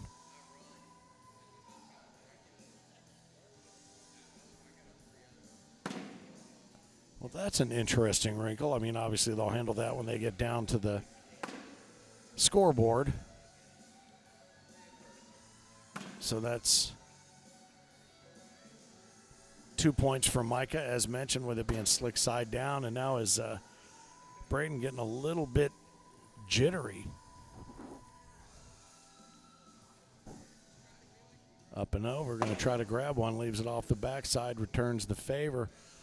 Neither one of them, until now, thrilled with the way this round is going, I don't believe. So 4-on-2. Oh, and it's going to be 4-on-2 and possibly the aerial for the win. And that's going to be, is that going to be 7-on-2? That's going to be a 5 spot. Yeah, and that's going to do it. That would have been 2 for Micah on that last round that he picked up, but that is absolutely going to finish this off. Braden Easterling holds on to the king seat. Congratulations. They're going to go back there and make the adjustment to the previous frame. And bravo, congratulations. Very nicely done by everybody involved. Well played. Holding on to that king seat, Micah Johnson. Well done. What a day he had. And Braden Easterling is going to add to his trophy tally as well. We'll look forward to having him over here for a quick second to talk about how he got through it all. And we'll get his photo, and we'll be able to recap that and all the other majors going on around the country on Taco Tuesday. So make sure you join us on the YouTube channel. Come on over and say hello, brother. Let's give you a another bite at that cherry, if you will. You did predict it. You told me it was going to happen. You were going to be back here. You thought maybe you might be facing off against your doubles partner for the win, but it didn't happen as such. But nicely done. Way to defend the king seed. You look like you might crack a little bit there, but you got it done. Yeah, barely. I'm not feeling the best right now. No? Mm-mm. What's wrong? I have no clue. Huh? You stepping that way, I'll step this All way right, for you. thanks. Well, there goes our kiss. All right, very good. Well, you know what? Congratulations. You know what makes you feel better? A ride home with some heavy hardwood, and you took them in singles and in doubles. You add to your tally. Are you maxed out yet? I'm not even close. Not That's close? my second win. Oh, is that right? Okay, Yeah. I didn't know what you had been doing behind the scenes, so Not just throwing. wanted to check it out. Well, I'll tell you something. We're going to recap all of these results. I'll let you get back and take care of yourself. Congratulations to you on a great Saturday here in Erie, Pennsylvania. Doubles champ. Hold up that trophy. Let them all see it. You might as well brag on yourself a little bit. Micah threw a great game. Yeah. And, Which one is it? This one? He threw a great. I think so. Yeah, there it is. Very good. All right, I'm going to let April take your picture as well, and then we'll get that up there with all the winners' graphics. Congratulations, Thank brother. you. Cheers. Feel better, and hopefully you're not contagious. All right, very good. I think that's a good way to wrap things up. A guy who was part of the winning doubles team. Congratulations, Braden Easterling. And thank you so much for being a part of the entire weekend here in Erie. And for those in Peoria and those in Vegas, we appreciate you being a part of the ACO family. And the other thing I would tell you, too, as we continue to watch the events around the world unfold, we certainly appreciate and give our best wish, all our best wishes to all of our men and women in the military in uniform who are being pulled and called in all different directions. We pray for your safety.